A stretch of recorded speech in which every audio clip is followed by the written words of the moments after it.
Yes, people, welcome back to the 12th man. The Arsenal Roundabout is back. Make sure you do me a favour, hit the like button. Make sure you hit subscribe. The football's back. And last night, we're going to discuss the game. We've just seen Liverpool win 1-0 against Everton in the Merseyside derby. I did watch it, if I'm honest. I didn't think Liverpool looked amazing, but, they haven't had to this season. They've walked the league. They're 12 points clear. And although Arsenal did their best last night to pick up 3 points, we were still kind of praying, or some of us were, that Liverpool might drop points just to try to say that we're still in some form of a title race. Have we ever been in one this season? Well, we're going to discuss it. We're also going to discuss the injury crisis in defence this time. We have no strikers and now we have no defenders. It is a brilliant season when it comes to the injuries at Arsenal. We're going to be discussing that. We're also going to be talking about the huge summer that is predicted. Have we heard this all before? Is it now different because Andrea Burt has been appointed? There's some questions I've got for the panel, and to discuss that with me, I have got Igal in the house. Igal, how the devil are you, mate? I don't know why you're referring to the devil. I'm doing well. I'm doing well. None of that devil talk. You not heard that? You not heard that saying? How the devil are you? I don't think that should be a saying. Okay, fair enough. Well, listen, it is a saying, and it's supposed to be a nice thing to say, but fair play. I'm glad you're well, though, bro. Christian in the house, man. Microphone issues, but now we're all good. I think. How are you, mate? I think we're all sorted now. Does it sound all right? Sounds really good, mate. Crystal clear, bro. Crystal clear, which is all good, man. Good stuff. Yeah, I'm good, man. I'm good. I watched the Liverpool game as well. Yeah, they weren't great, but they kind of been doing that all season. I've never watched. There's been a few games I've watched them and been like, yeah, they look really good. But so many times I've watched them and been like, we could be better. We're just a couple of players away from being better than them, and it's frustrating. It's been a long season, ups and downs, injuries, but we move, man. We're in the situation we're in, and here's what it is. We do move, and we move towards Everton at the weekend with no backline and no striker. It's beautiful. DJ, what are you telling me, bruv? All good, man. Yeah, all good. Didn't get a chance to watch the football. I had an airport run. I had to pick a family member up from an airport.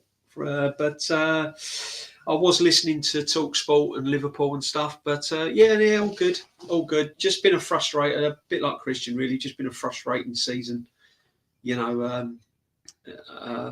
It's 12 points again now, less games to go. So, yeah, I think the inevitable is going to be very, very soon, my friend. Very soon. Seems that way. Kenny, back in the house, man. I didn't really get a chance to talk to you last night, man. It was mad busy. But how are you, mate? Yeah, I'm all good, all good. I watched the Merseyside derby. I mean, that Tarkowski, how he stayed on the field on that. Oh, my word. That's a shocker. But even Liverpool's goal looked a bit dodge. Diaz in an offside position. Yeah, he's interfering there, man. Is the referee in this country gone mad or something? I know. Even Mike Dean. I mean, even Mike Dean was like, that should be a red. I mean, when he's saying that, crikey. But, Everton know their limitations. That's all that's the nicest thing I could say about Everton. They know their limitations. I'll leave it at that. There we go.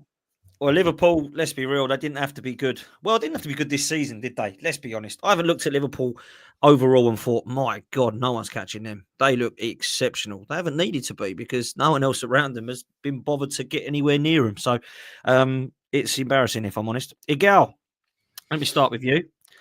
Last night, result, very good. I was actually quite impressed with Arsenal's performance in the second half. I actually thought we were really good.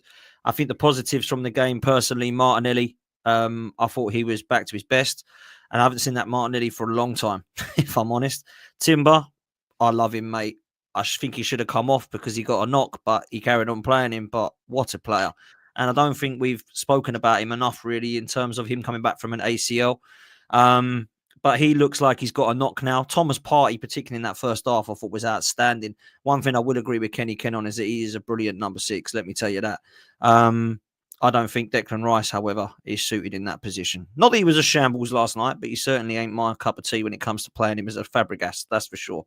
However, the kind of news is one positive, one negative. And that feels like Arsenal's season. Yay! Oh, something else has happened. And it feels like now Saka's come back. And I must say that celebration filled me with nothing but joy from him and the goal. But then Gabriel coming off. Now, a lot of people are saying, we're pointing fingers again.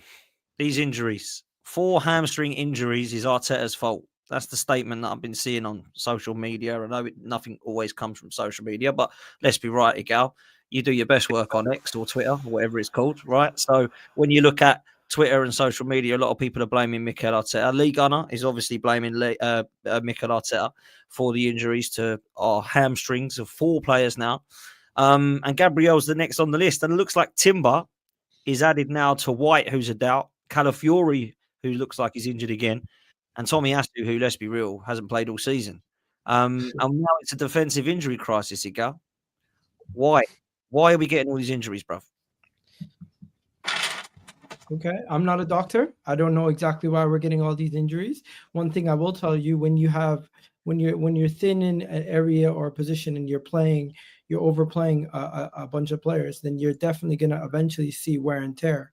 Now, Gabriel Magalhaes' injury, I think it's just he was slightly had a knock going into the international break. Maybe it was a little bit of a risk to play him, but coming off the back of an international break to get injured after 15 minutes, it's just a sure accident. Timber has played all season coming off the back of a knee injury, so that right there, he was bound to have knocks here and there. And I do think Timber, him playing the rest of the game, does give you some confidence that he's going to be able to be back in time for Real Madrid. And then if we're going to talk about injuries, bro, we've had injuries throughout the whole season, but people don't want to talk about all the injuries. They only want to talk about the injuries to the players that they rate. They don't want to talk about the fact that Mikel Moreno was injured to start the season. They don't want to talk about the fact that we had numerous defenders out throughout the season with Tomiyasu. Of course, we know Zinchenko, Kieran Tierney, Timber now, Gabriel Magalhaes. Saliba even missed the game due to a red card. There's been so many different things happening this season. I'm not going to use injuries as an excuse, but I don't think you can solely blame Arteta when it's some of them are freak accidents. Like, if you want to blame Arteta for overworking the players when he had injuries, at that point, who are you going to play? You're trying to compete for a title race. You're damned if you do, you're damned if you don't. If he doesn't play some of our best players, we're going to say, why did he go weak? If he plays some of our best players, we're gonna make fun of him for players getting injured. The same Lee Gunner who said Bukayo Saka will never come back the same player and he's finished, comes back and scores his first game. Like, what are we talking about? I can't wait for when Lee joins. We need to talk about that because he said Bukayo Saka is finished. I don't know if he was hoping that Bukayo Saka wouldn't play again this season because he came back and played really well in that short period that he played. And he galvanized the team, gave us some confidence going into that next game. And to all the Liverpool fans in the chat talking about, did I watch the refereeing performance today? You guys keep crying about referees when it's you guys, but when it's somebody else, you want to say, stop making excuses. You guys won the game. Stop crying about referees. Christian, let me come to you, man. The Gabriel injury, as soon as it happened, you text me and you went, bro, it must be a curse or something. What is it? All these players going down, man. Do you think Arteta has overplayed some of these guys? Do you think that's the reason as to why they're getting injuries? Do you think it's just bad luck? What are you telling me? I don't know. I'm not a physio. I'm not a professional footballer. I don't work at the top level. I guess there's an argument for it. There's an argument for the front line, obviously, because we didn't bolster in the summer. We didn't sign enough attacking players. We didn't sign a striker. We didn't sign a backup for Saka. So that argument I hear, but we have defensive backup. We have defensive depth. But I don't think you could be blamed for playing your best defensive partnership in the Premier League and one of them getting injured. Like, when Van Dijk and Konate are fit, they play together. If one of them was to pull their hamstring or tear their ACL, are you going to turn around and say to Slot, oh, why didn't you rest Van Dijk tonight? Why didn't you do this? Why didn't you do that? It shocks me how people can jump on Arteta for playing his best team, especially when we're challenging. At the time when Saka went down, we were, all right, if you want to argue we weren't, but I want to argue we were in a Premier League title race. We were still in the FA Cup. We were still going for challenging on multiple fronts. So to say, oh, you should have rested him, what? Why would you rest your best player? Liverpool didn't rest Salah when they were in December, in January. Salah's played pretty much every minute of every game this season. So has Van Dijk. So has Gravenberch. So has Konate until he's been injured as well. Trent, when he's fit, he plays every minute. Yeah, go back to the Invincibles. When these players were fit, they play pretty much every minute. You start your strongest team. Injuries can happen. Cool, I get it. You can be overplayed. And if injuries then happen, that looks like the reason. But in my opinion, man, even if it's Sunday League, yeah, you play your best team. It doesn't make sense. Yeah, these players are fit enough and strong enough. Their nutrition is good enough. They train enough. The recovery is good enough to play every 3-4 days. Injuries are going to happen. Injuries, it's luck. I could play tomorrow and I could tear my ACL. I could play for the next 5 years and I might not get injured. It's just how it happens. It's just how we're built as humans. We're not robots. We can get injured. And look, Gabriel went down yesterday. I can't pin that on Arteta. If people want to talk about Saka being overplayed, I would understand the argument because we didn't have a backup for him. There's no one that could rotate. And there were silly games when he played. I think Carabao Cup, he was coming on last 15. And was it Preston? He came on last 15. I understand that. But Gabriel yesterday, you can't put that on Arteta, man. It's just bad luck. Let me ask. Season. No, but Christian, you know what they're going to say to you? They're going to say to you, we've had too many injuries for it to be not a manager problem. What do you say to those people? Because to me, at this point, it's becoming an agenda. Anything negative that happens to Arsenal, it's Arteta's fault. Anything positive that happens to Arsenal, it's not his doing for certain people. Of course it is, man. But it's a small portion of the fan base. It's definitely a small portion of the fan base who want to jump on Arteta and hate Arteta. I go to a lot of games. I see the love for this manager. I see the love for this team. And I've said it on this channel before. The negativity sells. A lot of the stuff you see online is the small 1 or 2% of people that want to be negative. And that's the stuff that pops. That's the stuff that goes viral. That's the stuff that you see a lot of the time. Whereas 98% or 95% of match-going fans and fans online who are positive and do back this team and love this team and these players, because there is so much to love about this team. There are so many players in this team that I genuinely enjoy watching and I think are more than good enough to play for Arsenal. And of course, that 1% is going to come through and blame the manager and blame the players and be negative and be toxic. But that's cool because that's football and these are opinions. Yeah. I back the manager. I back this team. It's been a cursed season. Am I happy with it? Obviously not. I expected more. I wanted to be winning the title this year. But there's more to it, man. There's the ownership. There's January. We've been let down. Of course we have. Hey, Dan, I'll tell you this. I'll take this cursed season if it means we do the treble next season. You've been saying that for a long time, my bro. I hope you're right one day. Look, let me come to Kenny and DJ on it because I'm for probably one of the only times gonna actually agree with the fans that say that the Gabriel injury might not be solely on Mikel Arteta. Hear me out. I can't give it the same for Havertz. I definitely don't give it the same for Saka. But Gabriel had already had a break. He had his international break. He didn't go away with Brazil. He ended up just saying, yeah, I'm back. So he had his rest. Now, I appreciate that it might be that he's played him quite a lot, and he has played him quite a lot, Mikel Arteta. But Kenny, is it fair to say that this one might be a little bit more unlucky? Because the fact that he has gone down, I think if people would have said, yeah, we're playing Kivior against Fulham, I know a few fans that would have threw the toys out of the pram and said, why the hell is that? So I think we have to remain balanced on this one, if I'm honest with you. I do think that he has absolutely slogged a lot of our players. Gabriel and Saliba and Timber, in my opinion, have played an unbelievable amount of games. And we have not had the summer or the January transfer windows to back up in terms of our defence. We've literally got 2 centre-backs that everyone likes. No one else likes anyone else playing there. But he has had a few days off, Gabriel. He has had a bit of a rest period and his hamstring's gone. Is that solely Mikel Arteta or is there more to it, bruv? No, look. So something bigger happened than whether it's Arteta's fault or not. We're going to lose our best defender for the biggest game of the season. I think that's bigger than making it all about Mikel. I know I saw a little trick. He's the best defender now. I've always said that, though. No, you wanted to replace him. No. Miguel, don't play games. You wanted to replace him with Calafiori. Me and you have been on podcasts regularly, and I've said you wanted to replace him with Calafiori. He's our best performing defender. Yeah, I did call him Bozo. For the last 2 years, he's been our best performing defender. So you made it about Mikel and trying to say, oh, yeah, the rat army hate Arteta, we're all negative. Something bigger happened. Our best defender, someone who's key to our tactical plan, is going to be playing next week. And I was more gutted about that. I wasn't even thinking about Mikel. If you want to talk about my views on the other injuries, damn right I'm holding Mikel responsible on the basis that he knew about this season. He knew about the intensity of the Champions League. He knew we were playing every 2 or 3 days. Now, people say, oh yeah, how is it the Saka and Havertz? The injuries are getting blamed on Arteta. Well, he didn't have to play him against Preston away. Did have to play him in the Carabao Cup when we were winning these games, when they were give me's. He choose to play him.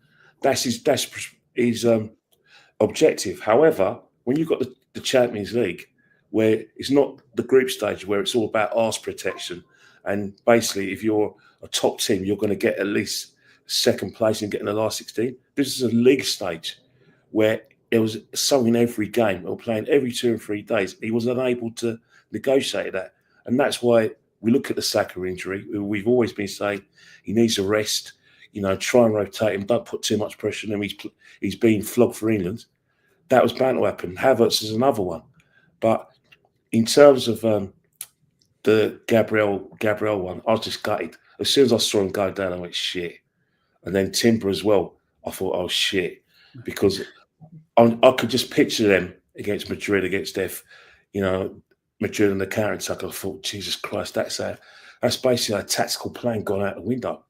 We were in the rest of the game for me, man. Yeah, oh, absolutely. And then you look at the situation that leads into temptation of playing Partey at right back, because with Benjamin White, being doubtful or not, he probably might not trust him. We're going to see probably Partey. And then if you put Partey at right back against Madrid, we'll get battered. Vinny Jr. v. Partey. You say that if Benjamin White, is doubtful, doesn't make the game, who plays at right back? I think Timber will be all right. I hope so. I really hope so. He went down early on. I thought he should have just taken him off straight away. So did I. He went down first time. I thought just take him off. He didn't. He played to what, 75? Crazy. And then he went down again, and then he came off. He looked all right though. He was walking all right. I hope so. Well, you know what? Everyone's talking about Real Madrid. There's Everton as well. This is where he's got to, put his thinking cap on and look at the situation. Look, are we going to get the top 4 next season? Yeah. His second place probably nailed down. Yeah, probably. He's going to have to make sacrifices for the Everton game. He's been doing that all season. He's been doing that all season, Ken. Doing what? He's been problem solving all season. We're not talking about his problem solving. We're talking about the Everton game and whether he's going to make sacrifices. That's what he's going to have to do in the Everton game, Ken.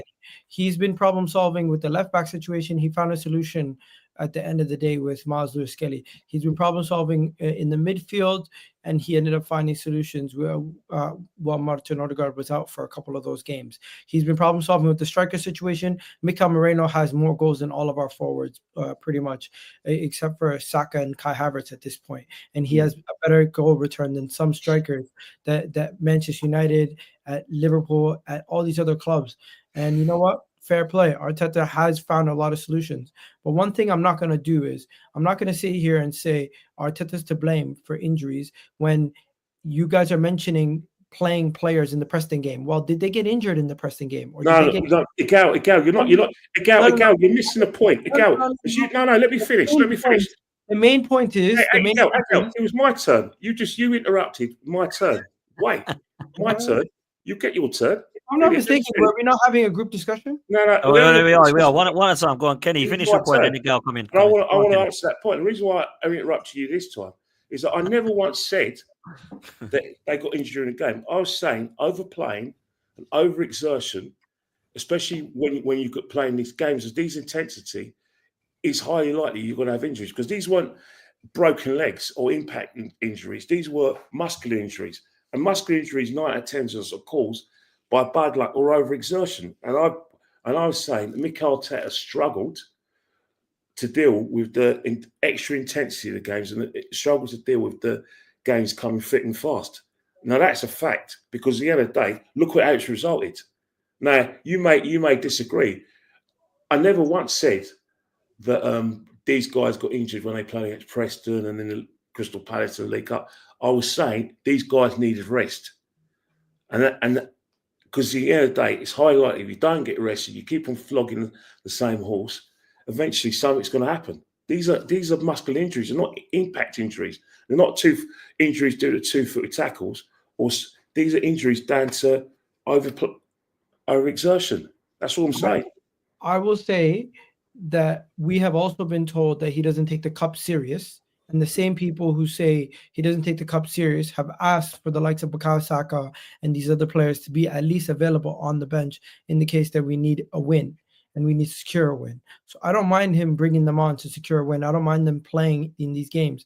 What I think is, yes, he's had to overplay players, but it's down to the personnel available. Would you rather Bukayo Saka played first Crystal Palace in that game, or we rotated and we potentially drop points and maybe then even fall further behind in the title race at that point? Now, I get it, hindsight's 2020, and everyone wants to say, oh, maybe you should have given some players more rest here, some players more rest there.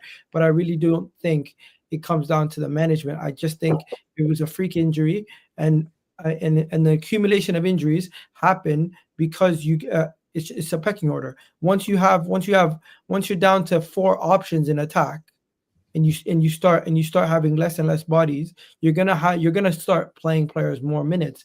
And it's not a coincidence that once you're down to 4 attacking players out of 6, you're gonna then start seeing them go down also, because now they're obviously gonna be overexerted.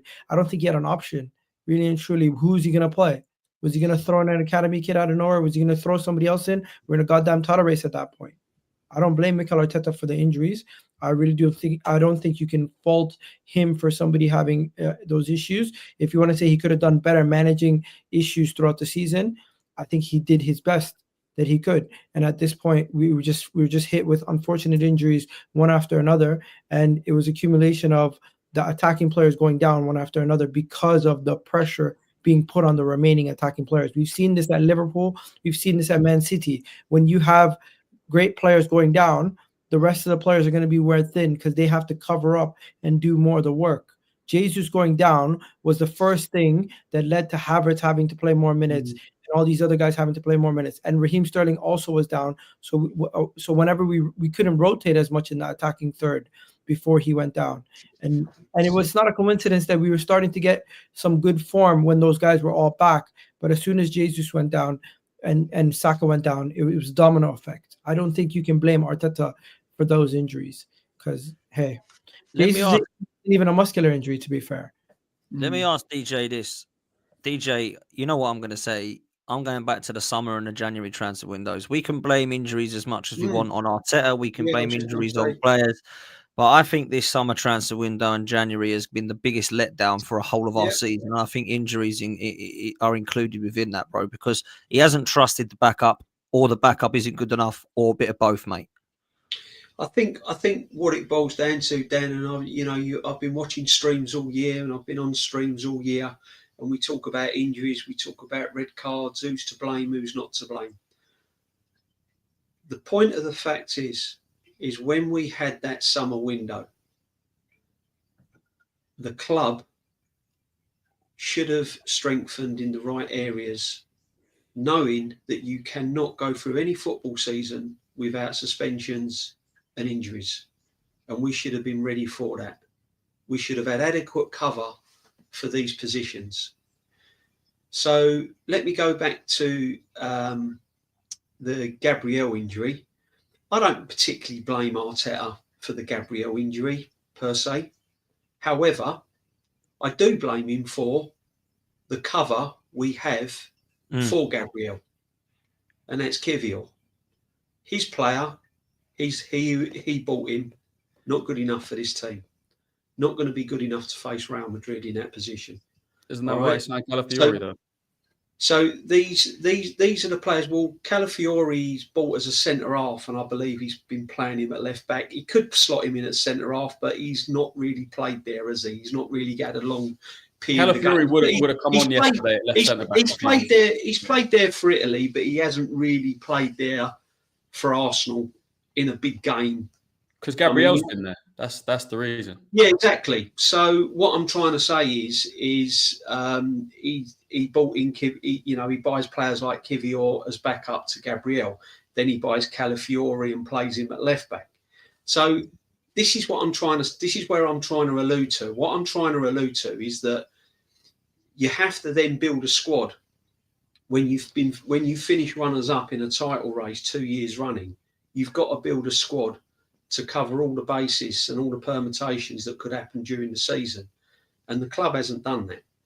So, and then you got the other side of the coin where, okay, it's not his fault that Gabriel. I'll say it again. It's not his fault that Gabriel's got injured. However, you can. It's things like against the PSV game. We're 7-1 up in the first leg. I think we was 9-2, 9-3 up in the second leg, and Gabriel's playing 90-odd minutes. Did he need to play 90-odd minutes in that game? Not really. He could have tried something different. So these are the questions that the manager had. These are the reasons why people ask the questions, and there's nothing wrong with asking the questions. These questions have to be asked. Why did he play 90-odd minutes against PSV? Tie was done. He didn't need to. Saka, he's played for England constantly. He's carried Arsenal. Let's be honest. He's carried Arsenal constantly. There were games there that he didn't have to play in. There were games there that he could have not even been on the coach, not even been on the team selection. He could have been rested. So once again, that could have been prevented. But this all comes down to the summer window.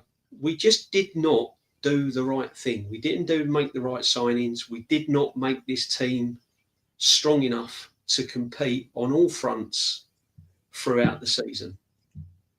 And now people are going to say it was the Cronkies. I'm going to say it was down to the manager and Edu, because the money has been there. The money's been available over the years. The money's been available for him. He's had the money. He chose to sign a defensive midfield player. He chose to sign a centre half and play him at left back when we had left backs at the club, i.e. Tierney. Zinchenko, he was playing there at left back. So I still cannot get my head around why this club did not make us stronger for the coming season, knowing that the Champions League was going to be more intense. And this is what it all boils down to. Players have broken down, players have got injured, and we haven't had adequate enough cover.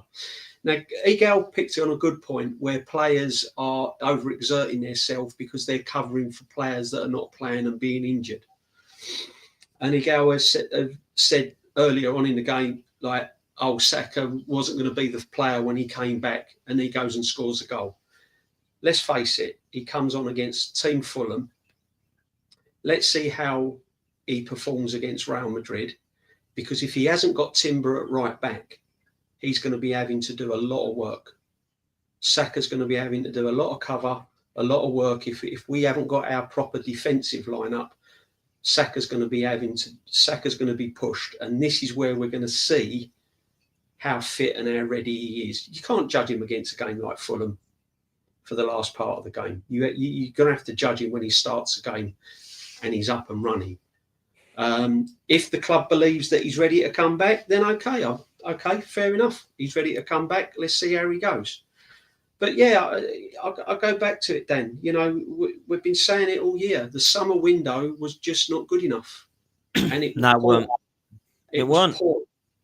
And even in January, we've seen tonight. This is what has put pressure on us all season. We see tonight. We see Marlon, we see Rashford, we see Marmoush, and we see who else was it from Villa who scored? Asensio again.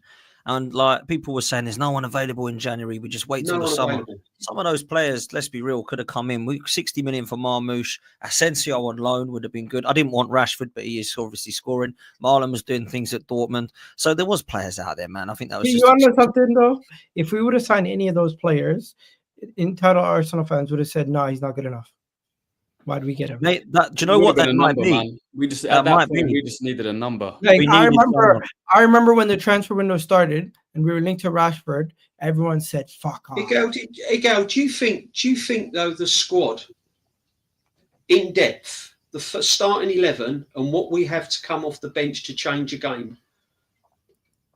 A team like Arsenal, do you honestly believe that this squad is strong enough? Player for player. The team is strong enough to win the league. We were just unfortunate. Okay. I think even without a striker, we were good enough. It's just we didn't get to see the team at its full capabilities this season. I don't disagree. I don't disagree completely. If you look at what we did last season with pretty much the same score, we got 89 points. If we replicated last season, we would have won the league this year. We obviously had mad injuries, red cards. We were unlucky at times. But Now, there's definitely. I do agree. We left ourselves short. When you're that close, why wouldn't you go and strengthen in the areas that we needed to strengthen? I agree. No, 100% agree. Havertz ain't going to get you 20 plus goals a season, whether he's fully fit all year or not. I don't think you necessarily need 20 goals a season to win the league. Look, there's been many teams that have won the league without necessarily having a 20 goal a season striker. Now, don't get me wrong. You need a goal scorer. You need a difference maker. That for us is Bukayo Saka. Him going down makes a big difference. I'm not saying the team is perfect. I'm not saying there's not room for improvement. I'm just saying I think we had enough to win the league this year. We just were unfortunate. Yeah, but the fact that we haven't won the league, how is that? How can you not question the manager? I do question the manager. I question his substitution. I question him not introducing Lewis-Skelly and Ethan earlier when we had injury problems earlier in the season. I also question him in trying to find solutions and making too many changes sometimes. But you believe in him still. But I still believe in him, and I still believe in the team. I can question the manager. I don't have to say I want him sacked. I can question his decisions. It's unbelievable to question a manager and still back a team. I'm confused. What's the issue with that? I agree, man.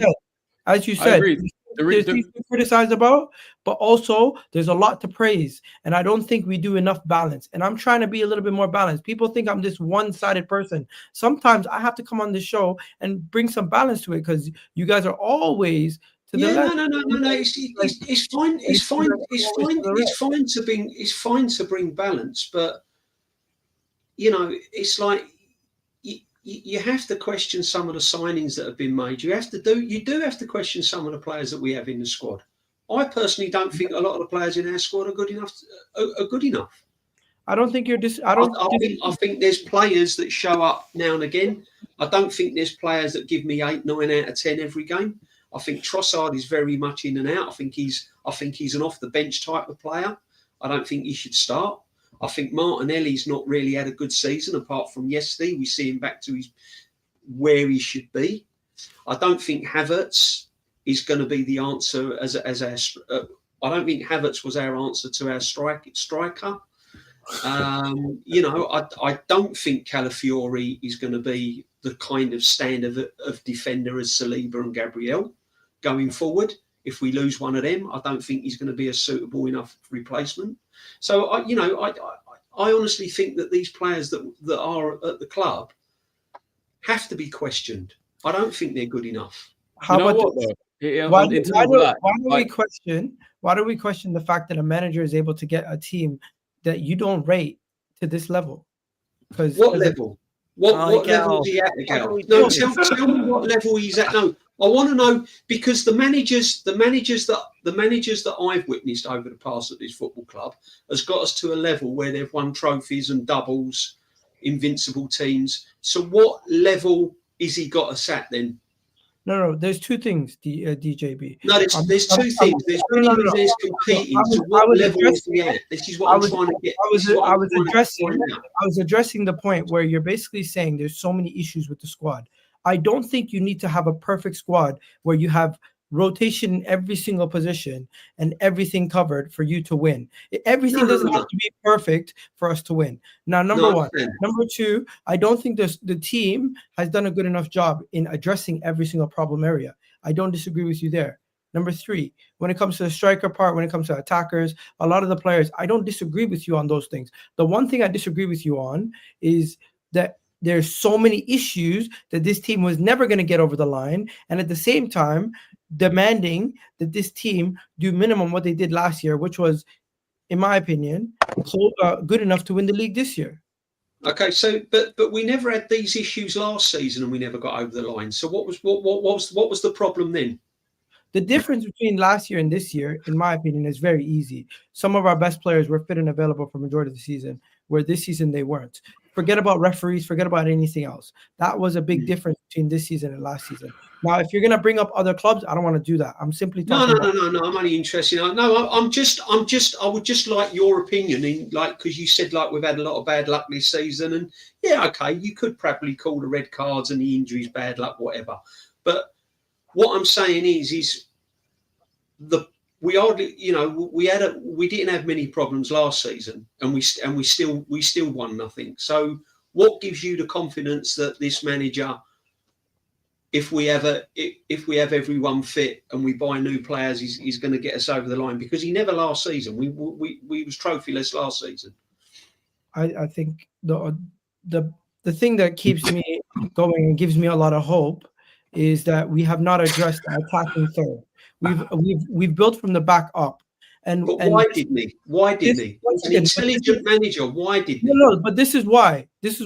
Too many times Arsenal of old, even when he was a player, had the quality attacking talent, but did not have the shell of a team that could actually challenge. We didn't have the defense, and we didn't have the midfield that could actually compete for a league title. So when Arsenal rebuilt the squad and Arteta and everybody in charge rebuilt the squad, they built it from the defense up. And it's not a thing that we're intentionally trying to be defensive. I think it comes off looking like that because our defense and our midfield is much better than our attack. What's this got to do with what he asked?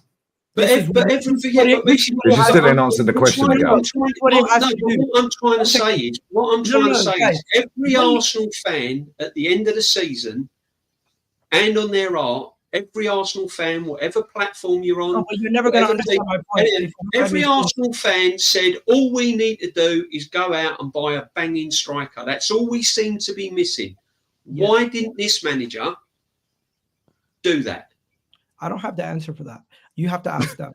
One thing I will tell you is, from what I can see, they thought they had enough to go on and compete for this league title this season. Do you agree that was wrong, though, Miguel? Do you agree that's wrong? They've clearly misjudged the injury record of Gabriel Jesus, and unfortunately, he looks like he might be finished at the club. Kai Havertz, I don't know what the plan is for him long term. He might become rotation. He might have a plan. Top earner on rotation in that. Wow.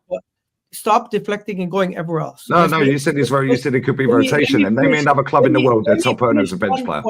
Guys, let me finish one point before we go on to 16 other points, because that's what you guys like to do. You try to finish this one. The main argument is if we address the attacking third, which everyone is saying DJB needs to be addressed, then would you not have the confidence to say this team is now finally has the attacking talent to match the rest of the league, where we can now go and win the league? Because I look at Alexander Isak, I look at Erling Haaland, I look at some of these other players across some of these other teams across the league.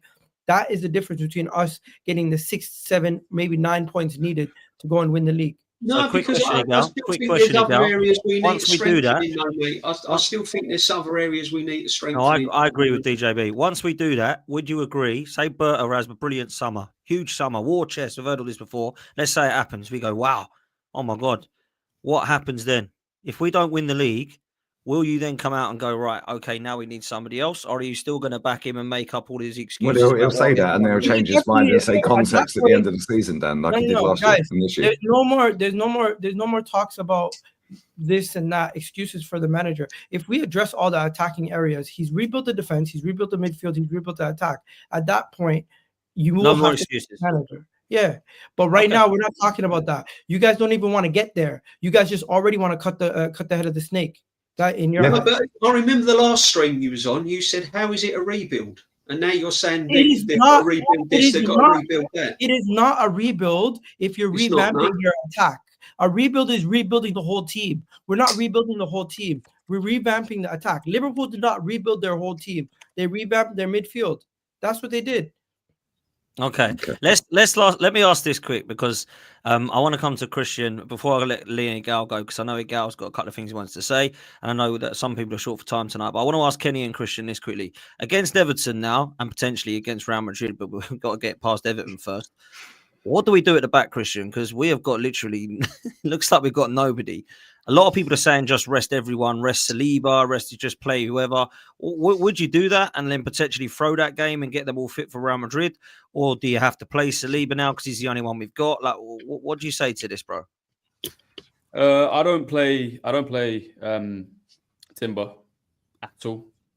Completely rest him. I think he'll be all right for Real Madrid. Should have taken him off after in the first half yesterday. I don't know why he made him play on. Yeah, it was crazy. But I do not risk Timber. We need Timber against Real Madrid, otherwise we're absolutely cooked. Especially if Saka's playing, he's going to have to help. If Partey is at right back, and Saka's going to be pretty much playing right wing back, he's going to be next to him the whole game. We can't have that. So rest Timber. I think put Partey at right back for Everton. As much as I hate it, I've said it on streams before. When I see Partey at right back, I just never think we're going to win. But do it for this game. Look, if we come out of Goodison with a draw, it's not the end of the world. Partey at right back, rest Timber. I think you have to play Saliba because we don't really have anyone else. I don't know what Ben White's saying. I don't know if he's going to be back. If he's a doubt, who knows? But I don't think he's going to start.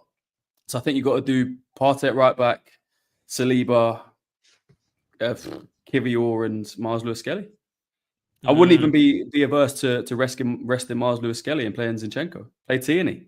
Play Tierney left centre back. You know what? Play Kivior and Tierney centre backs. Just honestly, get through this game with no injuries. Yeah. Also Martinelli yesterday, it was his best game, I think, the entire season. Yeah. From when he cooked Castagna in the first half, he was just on it. I still think he could have done more. Like, he was getting back to his levels, and I thought he was very, very good. But there were still times when I was like, just take him on again. Take him on again. The confidence was coming back, but I want to see it consistently from Martinelli. We know he's been at those levels before, and he hasn't been for the last 2 years. He scored 15 goals in the league 2 years ago. I want to see him back at those levels, and yesterday was a sign. So I wouldn't even be against resting Martinelli. Keep him on the bench, bring him on last 10, 15. I don't think you start Saka. I think you bring him on he played 25, 30 yesterday, so bring him on last 20, 25. I think play Jorginho, maybe rest Partey. I would definitely rotate, 100%. Kenny, what about you, bruv? Yeah, obviously the goalkeeper doesn't change because you don't. What's the point of resting goalkeepers? Left back, I'll go Mars Lewis-Skelly because I still think I want a semblance of a stronger team. Right back, I know he's going to play Partey there. I know he's going to play Partey there, and the centre halves are going to be Saliba. I'll still play him because and Kivior, and then midfield it's going to be Jorginho, Rice, Odegaard, and then up top, the same three that started against Fulham. He's probably going to go. He might rest Martinelli. He might want to save him for Real Madrid, and then might play Trossard. But that's the side. Scored a nice goal at Goodison last year. Was it last year? What's that? One kind of when he opened his Trossard. Yeah, got a goal. Yeah, post. That's a nice goal at Goodison. So I think Ethan Marino, Trossard for me, front line. That's the team I'll go with. But in terms of Saka, again, if you are going to sort of like build up his fitness, again, it's not a game that you want to start him with. So that'd be my team. And let's face it, Everton are average, but they defend like soldiers.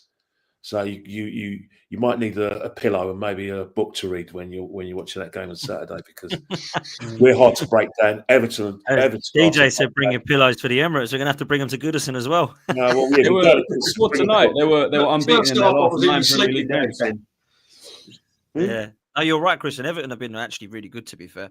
And under Moyes, I think Moyes is so underrated. If you look at what he did at West Ham and look at West Ham, Dan, come on, mate. Everton are basic. They're basic, mate.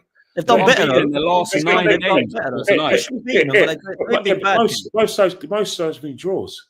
They were 2-0. They ain't been bad, is my point, though. My point is they haven't been. I'm not saying they're a great team. I'm just saying they're resolute. Yeah, that's all they are. It's hard to beat them at a low block. They came to the Emirates and got a draw. Different to how they were with Dice, just getting more luck. But the way they play, I saw it today, and I was thinking they'll be better. Though. I think they'll be hard to beat. They're hard. Moyes has done a good job.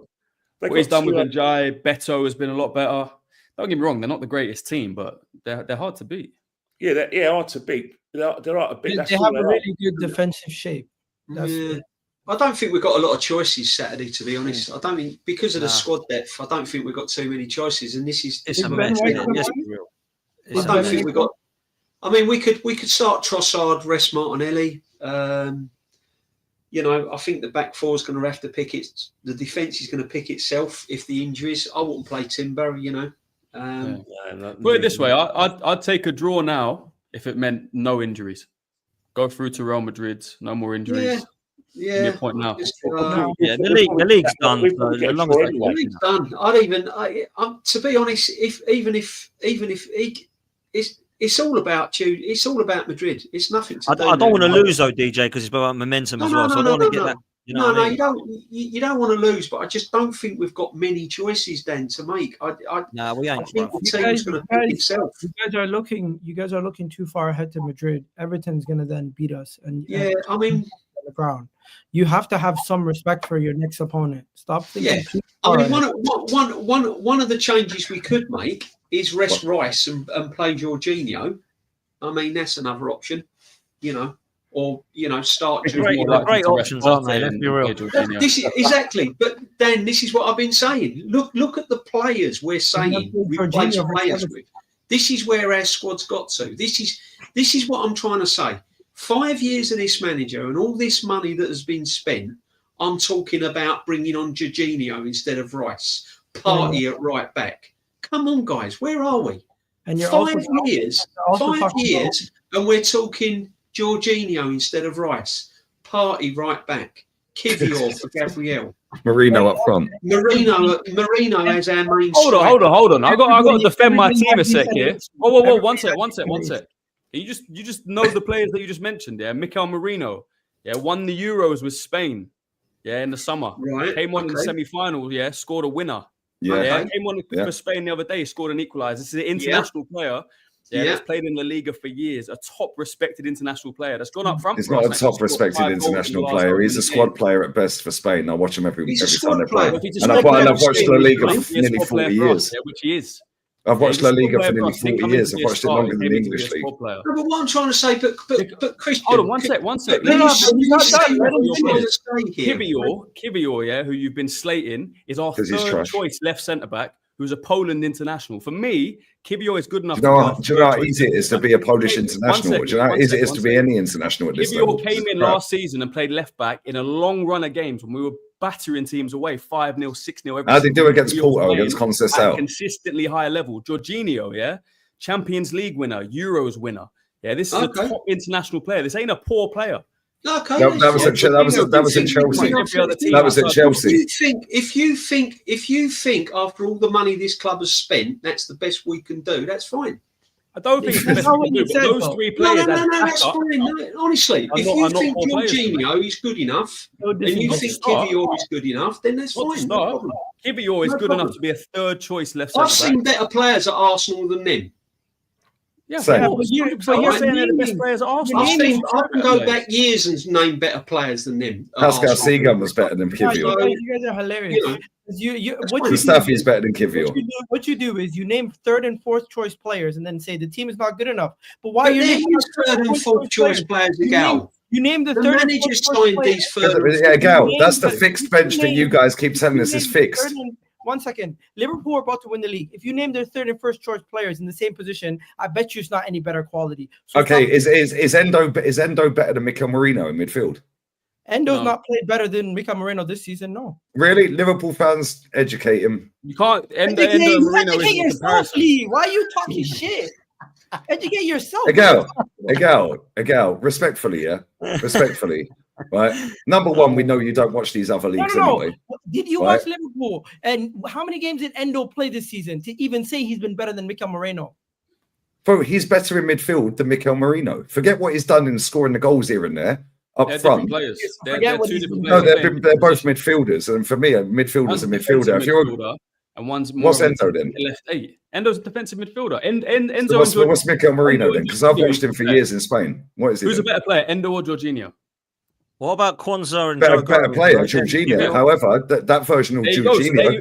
Hold up. That version of Jorginho was left at Chelsea. That position is better than Liverpool's. What about Elliot and Chiesa? Say that again. Elliot and Chiesa. All right, who's better, Ethan Nwaneri or Chiesa? Who would you rather have? Ethan Nwaneri has played about 20 games. That's our depth. Our right wing depth is Ethan Nwaneri. Yeah, theirs is Chiesa. Who would you Okay, rather well, have? Chiesa's a fully fledged international footballer playing for Italy. Cool, But but On your metric a minute ago, then he's better than Ethan, who's playing in the under 21s. At a higher level right now. One at a time. Christian, going on what you've just said about Mourinho winning for Spain and all that, Chiesa's won more than Ranieri. Chiesa's but Chiesa, we know with injuries, Chiesa's career, and sorry, one sec, his level is done. Chiesa hasn't been at the level for years. Okay, well, Harvey Elliott's better than Odegaard, mate. So, like, we can have that debate if you want. That's a crazy, wild take. That's Well, it's not. Well, it's actually not. One's playing for the champions and about to win another trophy. Well, it's not. He's about to win another trophy. Martin Odegaard's won one in his entire career. Better than Odegaard. Are you serious? Yeah, I am serious. I question your ball knowledge then, man. That's mate. I've been watching football before you were born, respectfully. Yeah, I've been watching La Liga. I've been watching La Liga before the English football because it wasn't televised on English TV. I don't think anyone else on this panel would agree with you there, Lee. One second. If Harvey Elliott's better than Martin Odegaard, why has he played 11 games in the Premier League and Liverpool are ready to sell him right now? Okay, how comes if Martin Odegaard's that great, Dani Ceballos has played more games this season? Yeah, for Real Madrid, then Odegaard played at Real Madrid. Talk to me about that one. You deflect and you change the topic. Better than Harvey Elliott. No, I'm not. No, I'm comparing. You're comparing apples and oranges, so I'm going to do apples and pears then, yeah. Because if you're not going to have a proper conversation on it, Harvey Elliott is a better footballer than Martin Odegaard. And guess what? He doesn't play football. Guess why? Because they got a better squad, mate. Yeah, because they rotate their squad more than we do. So why are you talking about third, fourth choice players? We're not talking about third, fourth choice players. When you mention Harvey Elliott, how many big the same third, fourth choice players at Liverpool, you realize your argument goes to shit. So you start. No, I don't. Liverpool keep winning. One second. DJB, do you think Harvey Elliott's better than Odegaard? Sorry? Do you think Harvey Elliott is better than Odegaard? Do I think Harvey Elliott's better than Odegaard? When you say better, were we talking about footballer or we're talking about how many minutes they play? Better. What do you mean? Because Harvey Elliott's a better footballer. Is he a nicer guy? I'm talking about is he a better player? I think he can be more effective because Odegaard's not really. What season? Okay, then Martin Odegaard this season. What has he done? What has Martin Odegaard done as a captain? Martin Odegaard was out for 3 months this season. He had a serious injury. Yeah, he was out for 9 games. He was out for 9 games. But he's been back since November. What assists has he? He's had a bad year, Odegaard. He has had a bad year. Don't get me wrong. I don't think he's had the best season, but to start he's had a terrible season. Categories, saying I was terrible season. Okay, let me ask you guys this then: who's better, Odegaard or Asensio at Villa? Martin Odegaard, 100%. Okay, so he's come into Villa and had a good few games. This guy was. This is a Champions League winner, by the way. Man said he was stinky at Real Madrid. This I know you don't watch La Liga, brother. Why'd they sell him then? Why'd they sell Odegaard then? Because he was young. He wasn't good enough at his age to get in the team. Why? Are the Gruner's still balling? Are the Gruner's still balling? I'll tell you right now, Asensio has won 2 Champions Leagues for them, by the way. Win an argument. None of that. Come back to the main point. You guys are lying. You sat here and you said all of Arsenal's third, fourth choice bench players. We're not talking third. No. Agal. You're making out. Go on, DJ. All I said is when we was picking a team for Saturday and who we can rest and who we can't rest, I said, isn't it a shame that after all this time that this manager's had and all the money that we've had, we're actually struggling to select replacements to rest players and still have a strong team. We're actually struggling. We're saying putting Partey at right back. We're saying we can bring Jorginho on for Rice. I'm not saying they're all horrific players. No, but DJ, he's making out that they're the third and fourth choice stud players. We haven't got third and fourth choice. We've got 22 players. We should be in a better position. We should have a lot stronger. We should have won 3 league titles in that case also. But you don't want to talk about that. What we want to talk about is our third and fourth, fifth choice players. We haven't got third, fourth, fifth choice. We've got 22-man squad again. Every time I'm on stream, we're deflecting from the main issue and we're talking about the main issue is we've got nearly 1,700 days without a trophy. I don't understand.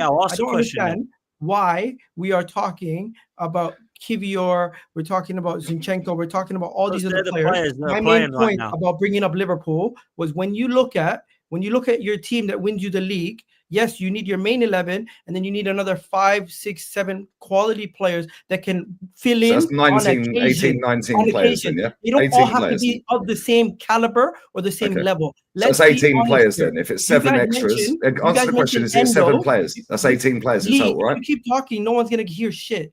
You keep Well, no, answer the mentioning question players. then, because you're just No, going to no, waffle on. because I am You said you speaking. need Why your am I main answering 11 questions to somebody and another who's 7, so that's 18. We've only got 22, Igal, brother. ask the question. point. Igal, You ask get the your question word and we'll in. come back to you. Igal, For ask the God's question. What's the sakes, question you want to ask? the main thing is you spoke about depth and you said Yeah. Liverpool have better depth than us, and you went on to Yeah. mention 3 players. Let me show you how idiotic your points were. One, you Go on mentioned Harvey Elliott. Harvey Yep. Elliott played 11 games for Liverpool this season. Yes, he Yep. might be a quality player, but he has not shown the level of quality of depth that you're talking about. And I can show you articles of Liverpool wanting to sell him. Next, you mentioned Chiesa. It's easily to say Chiesa has not been a factor at all at Liverpool, and he's not even been a choice for them. He's played 3 games in the league all season, and when he played in the cup competition, they got knocked out by a So he's by our a Sterling then, championship yeah? side. He's our And then Raheem Nedry. finally, you mentioned Endo to compare him to Mikel Moreno. Just because you don't rate Mikel Moreno, guess what? Endo's played 15 games this season and has been a hit or miss at times.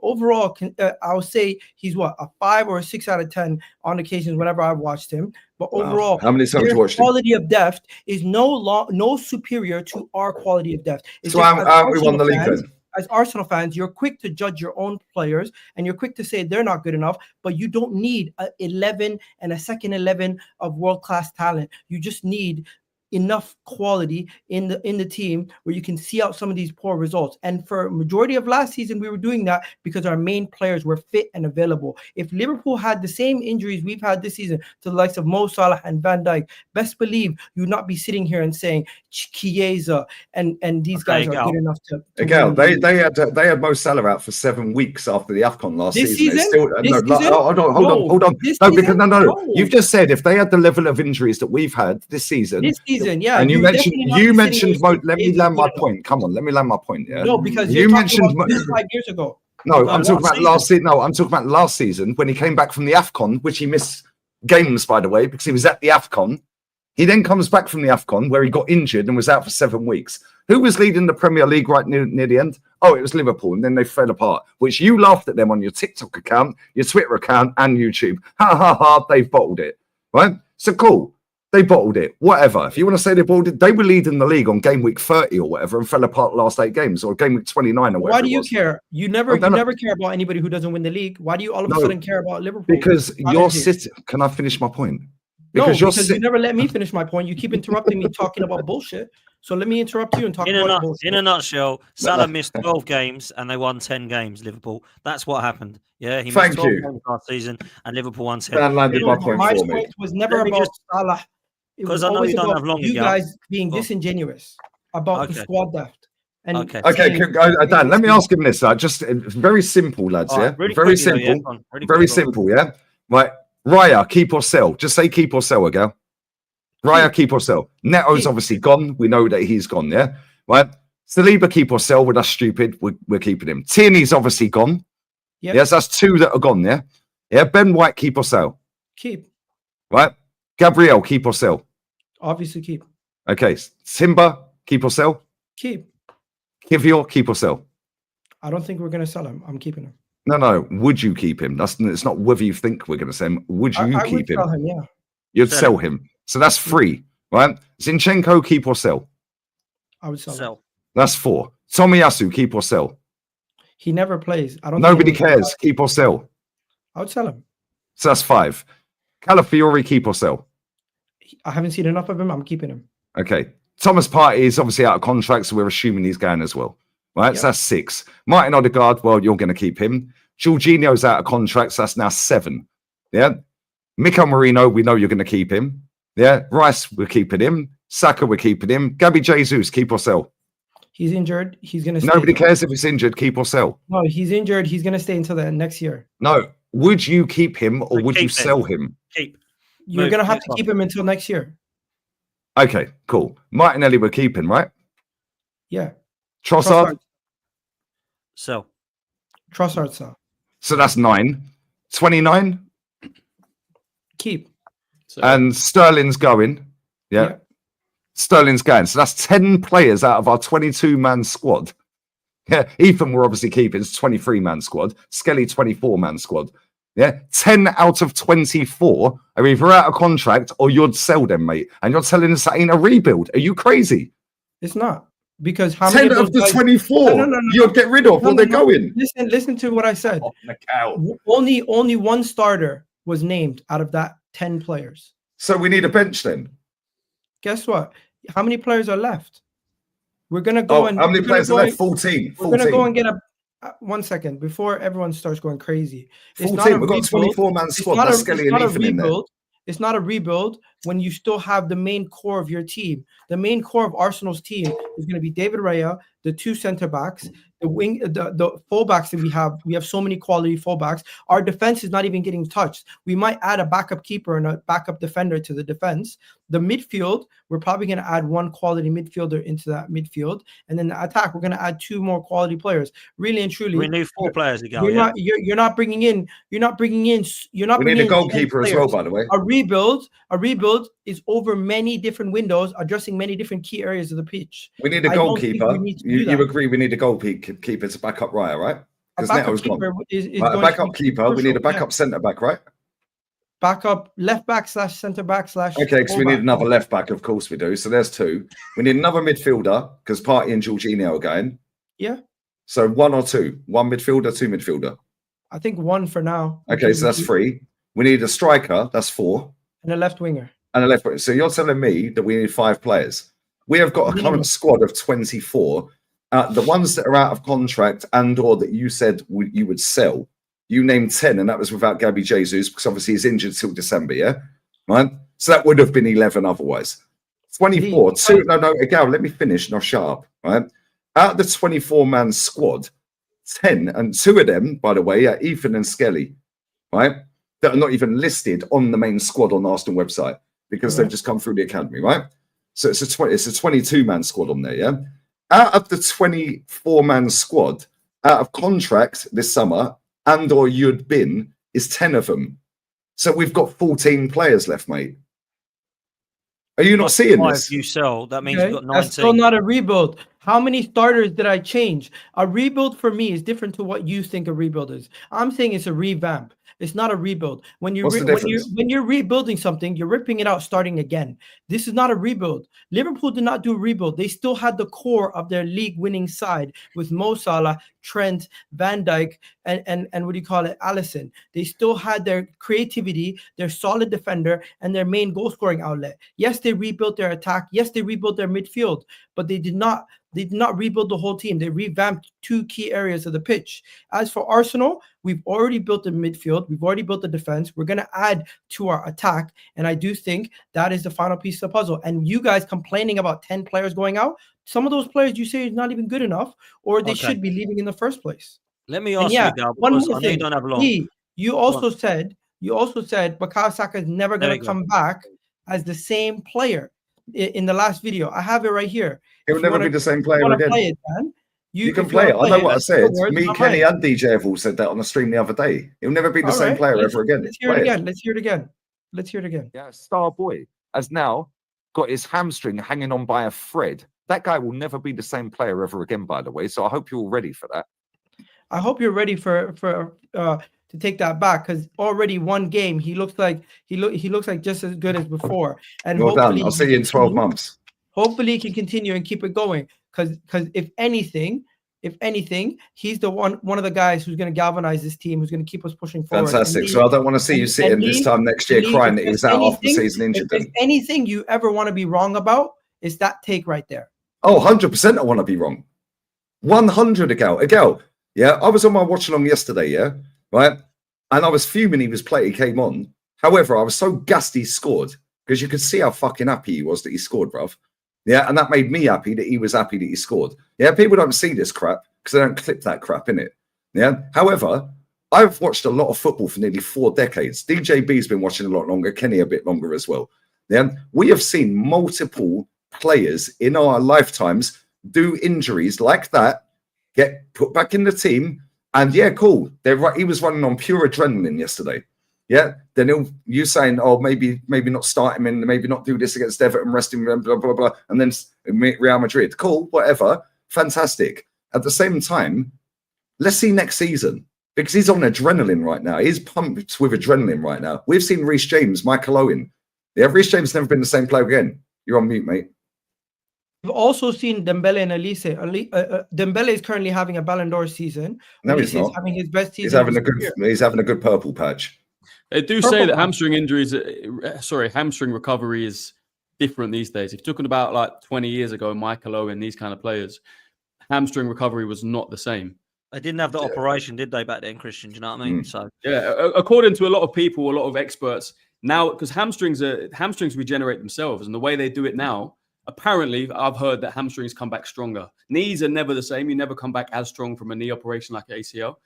But apparently, what they do now on a hamstring, and you can come back stronger. So I'm hoping for Saka, man. I'm praying. I know, Lee, I know you want him to come back stronger. I understand that an injury like that, maybe he won't. All we can do is hope. All we can do is wait and see. He came on for half an hour yesterday. He looked all right. He didn't really touch the ball too much, to be honest. A couple of touches, scored an easy goal, little tap-in header. Let's just pray, man. Let's just pray. And I'm gonna go, but I'm just gonna say this. I don't think we can judge Saka on yesterday because he's not really been tested yet. He's not really come on and been tested yet. If he starts against Real Madrid and if Timber's injured, that's when you're going to see him having to put the shift in. I know you got to go, Gal. I'm going to go, but I'm just going to say one more thing. Why are you running? I don't think either of us want something different. We all want Arsenal to win. I 100%. Just don't think the team is as bad as you guys think it is, and I don't think the manager is as bad as you guys think it is. Overall, I think the reason why you guys are so upset and everyone's so upset is because we've been so close, and we've not been so close because everything at the club is terrible. It's because we're doing something right. We're just missing that final little piece of the puzzle. And if you think it's the manager or if you think it's the attack, I personally think it's the attack. And if we go and sort out the attack and get some of the quality that we need in the summer, I think we can get over the line. And we're going to have these discussions.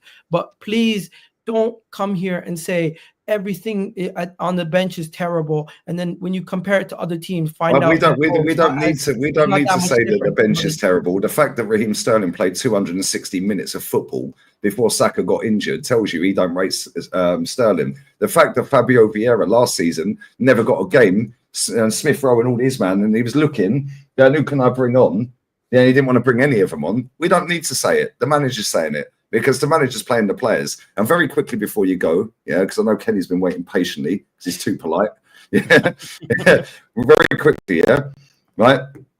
We sat there on the podcast on Monday, and we sat there and said we would be shocked, if Timber don't get an injury before the end of the season. We've been saying that. Matty's in the chat. We've been saying that for months. That guy's played a lot of games off an ACL. We also said, what do we do if Gabriel gets injured? Gabriel, very quickly ago, because I know you'll have a stat.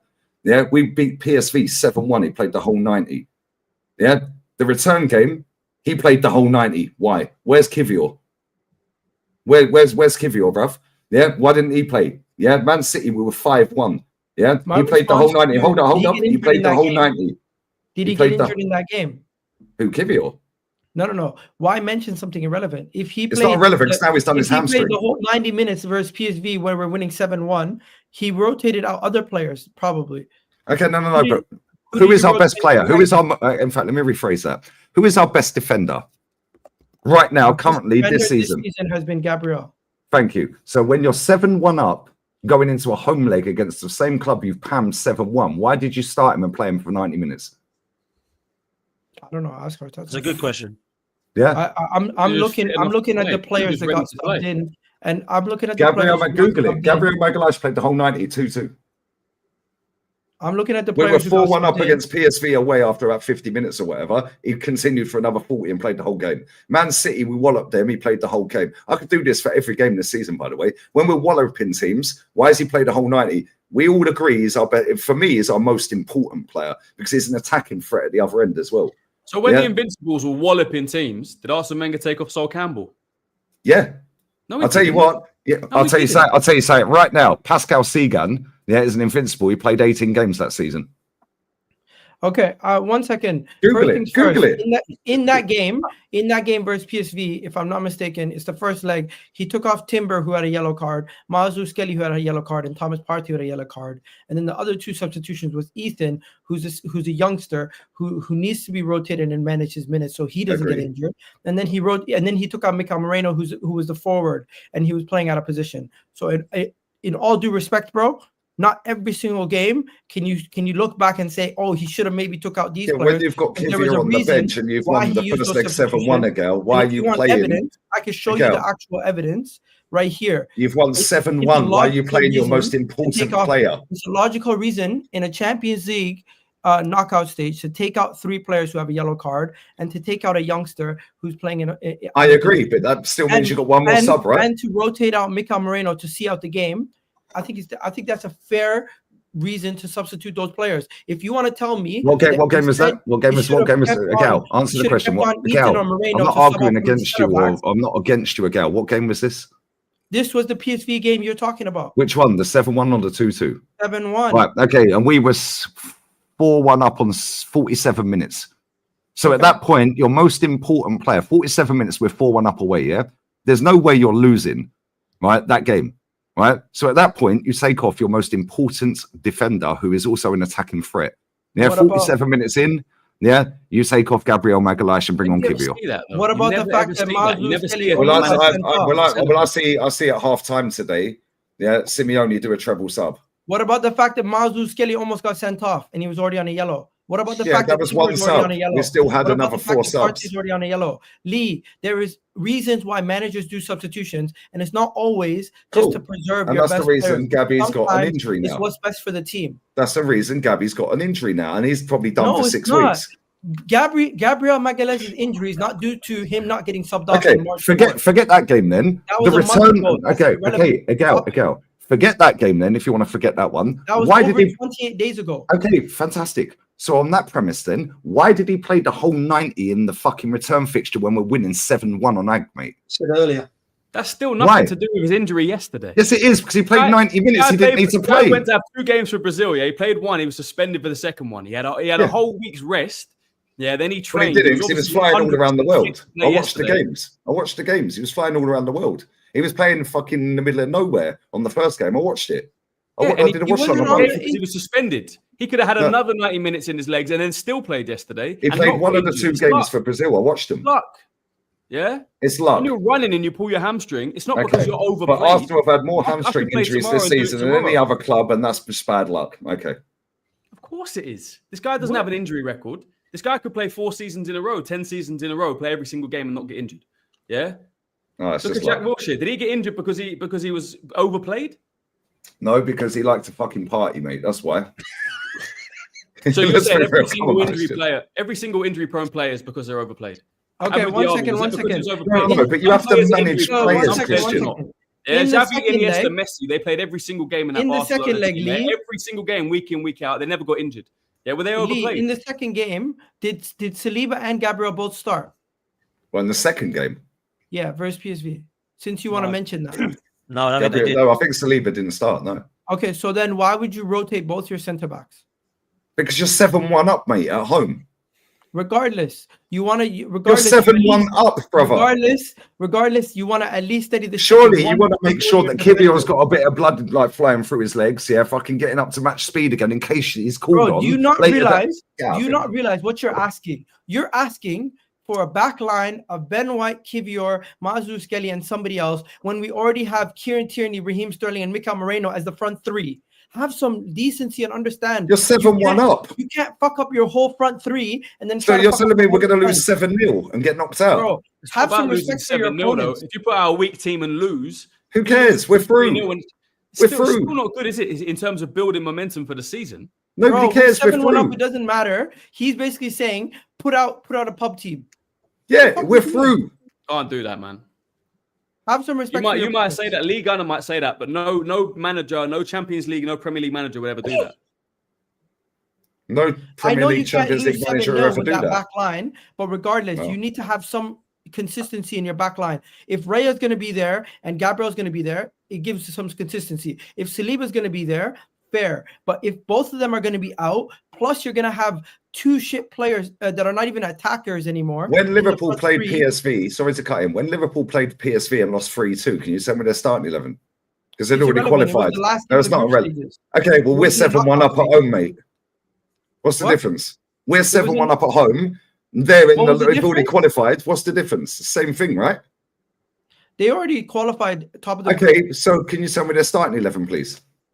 I don't remember their starting 11. Well, Google it. You Googled the same a minute ago. Google it. Yeah, because it's Google their starting 11 for that game. Liverpool, bro. We're 7-1 up and we're going into the home leg, bruv. Yeah, we're 7-1 up. And Lee, what you have to understand is we already rotated heavily. We took Raheem Sterling, Mikel Moreno, Kieran Tierney, front three. The midfield was Zinchenko and Jorginho. The defense had Kivior, Ben White, Lewis-Skelly, and Gabriel. Now show me Liverpool's team for the 3-2. I can only name 3 starters in the outfield. 3 starters in the outfield. And you want no starting players in the outfield. Nope. That is ridiculous. We've just been discussing resting players against Everton because we got Real Madrid on the I don't think we should rest every player. I think that's ridiculous. I think we need to have. I'm sorry. I think Bukayo Saka needs some match fitness to get some minutes under them. But that just goes. I think we're still going to play. You've just been saying to Lee about no manager will rest players, and we're 7-1 up against PSV. 3 points are at stake against Everton, and we've just been talking about who we can rest. I don't think we should rest people. I've been consistent here. You don't think we should rest people? I think you lot are missing the point. No, I don't think we should rest as many as you guys are saying. You guys are saying no Saliba, no Timber. Liverpool's lineup against PSV, right? Liverpool's lineup against PSV. Why are we talking about Liverpool? We're Arsenal Football Club. Because you said no manager would ever do that. You said no manager would ever do it. Go on, Christian. Manager would ever do what? You're talking about the final game of the group stage. I think Lee. I think you're arguing a point that's crazy. Arteta rotated Bradley, Kwanzaa, Robertson, Tsimikas, Elliott, Endo, McConnell, Chiesa, Dens, Gakpo, Kellner. Yeah, 3 starters. Bradley at right back. Same as us. Look at this. Robbo was at centre half, by the way. We've made 9 changes. He's made 9 changes. 9 changes, and you're saying managers left wing. Zinchenko played in midfield. Yeah, he's never played in midfield for us before.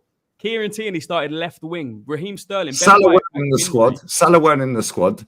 Yeah. Declan Rice started in the 2-2, by the way. This is the game you asked about. Second game versus PSV. Look at how weak this team is. And you are still saying, make it weaker. Get Gabriel out. Well, Miles Lewis-Skelly, you're starting against Real Madrid. Am I lying? Miles Lewis-Skelly, you're starting against Madrid. Yes or no? Bro, that's irrelevant. I'm talking No, it's not. Answer the question. Yes or no? David Raya starting. Gabriel starting. Well, he can't now because he's injured because this man just killed him off. Skelly would be starting. So there's 3. Declan Rice scored. There's 4. Mikel Moreno starting. There's 5. That's half the fucking team, bruv. Okay, so you're saying Kieran Tierney at left back will start versus Madrid. Raheem Sterling will start versus Madrid. Kieran Tierney's still our best left back, but that's another story. And I know Kevin Zinchenko will start as well. Come on, bro, just take the L. Just take the L and move on.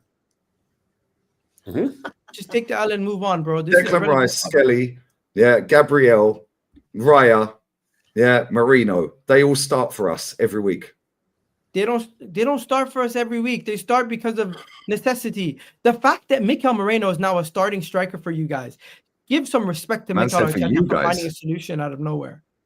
He's doing better than Kai at 29, isn't he?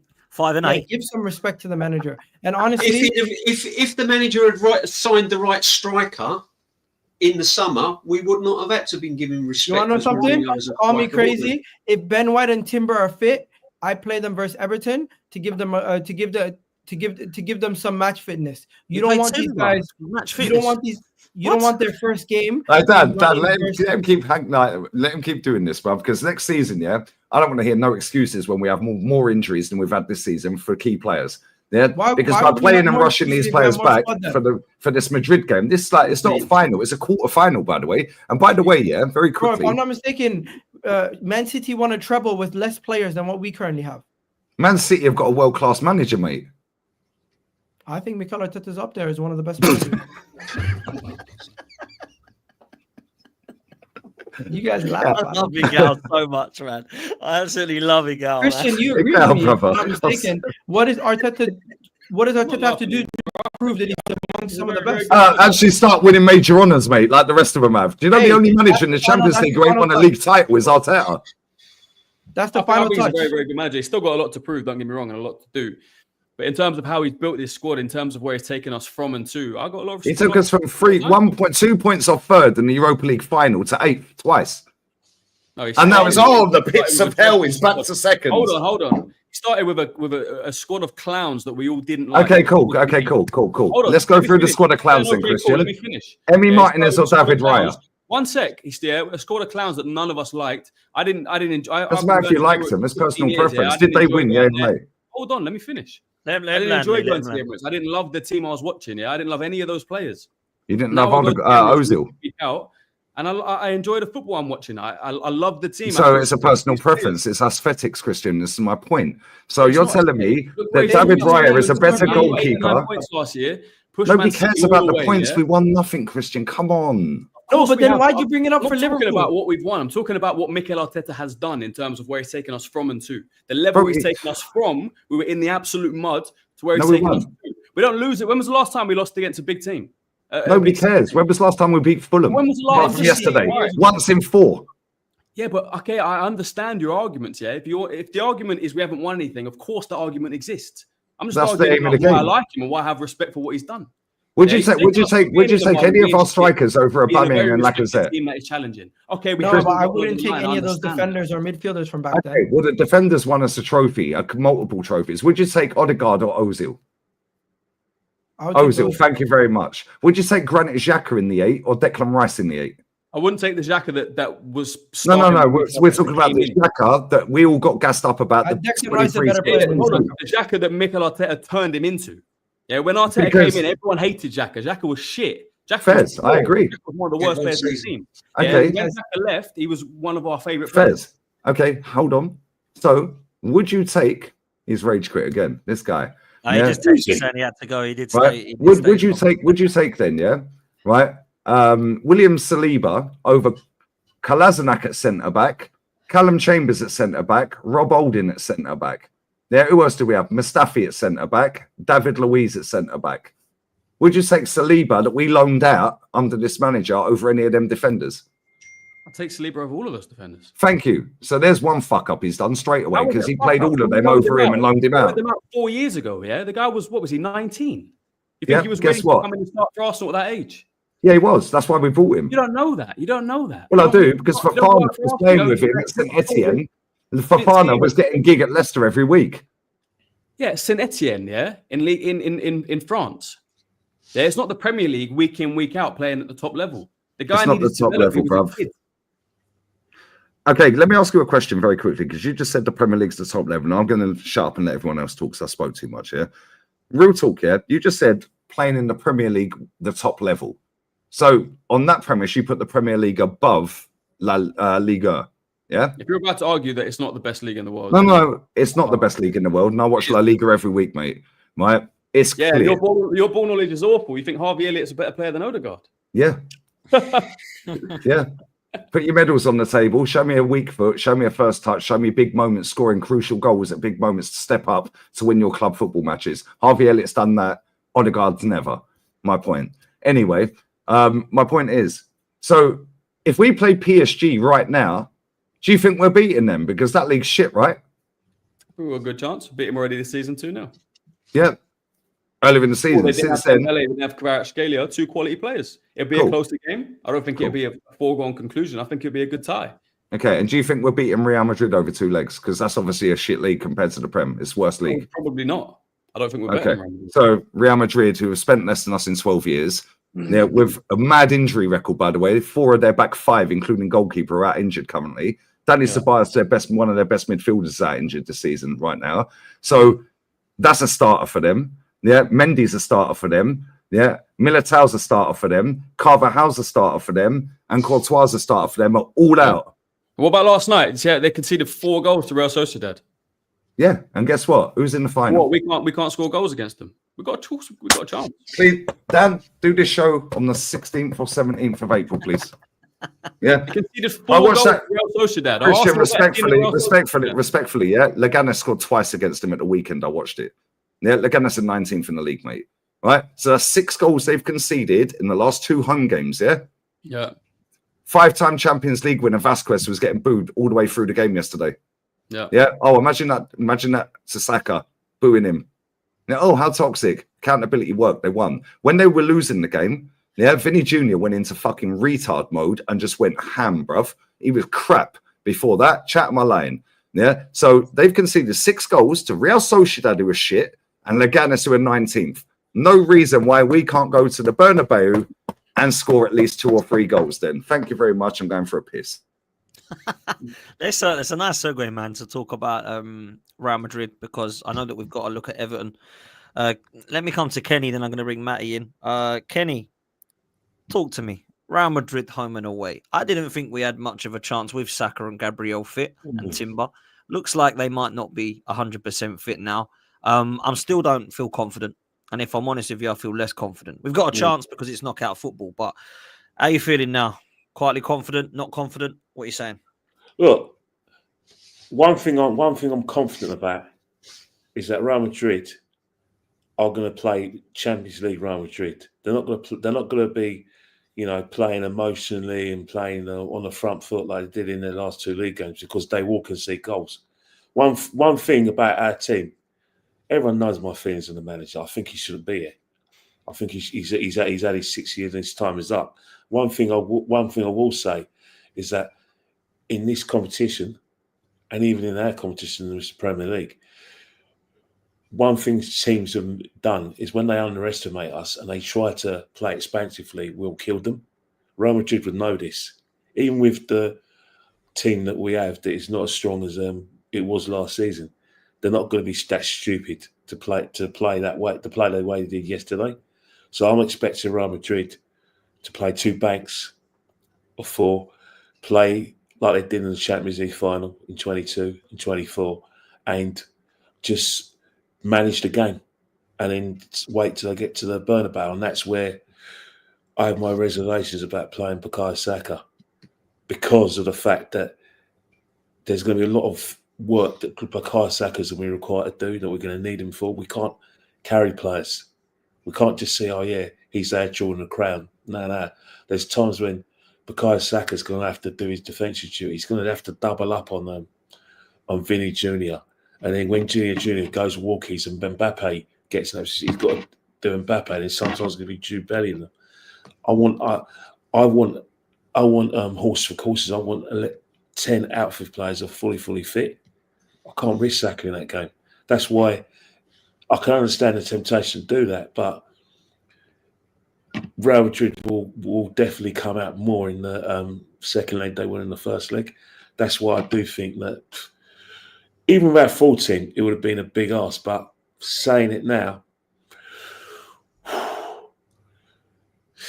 think we're going to need to take something Real Madrid. A 2-goal lead will give me some hope and give me a little bit of confidence. But a score draw, it's a case of riding our luck. Can we defend? Can we nick one?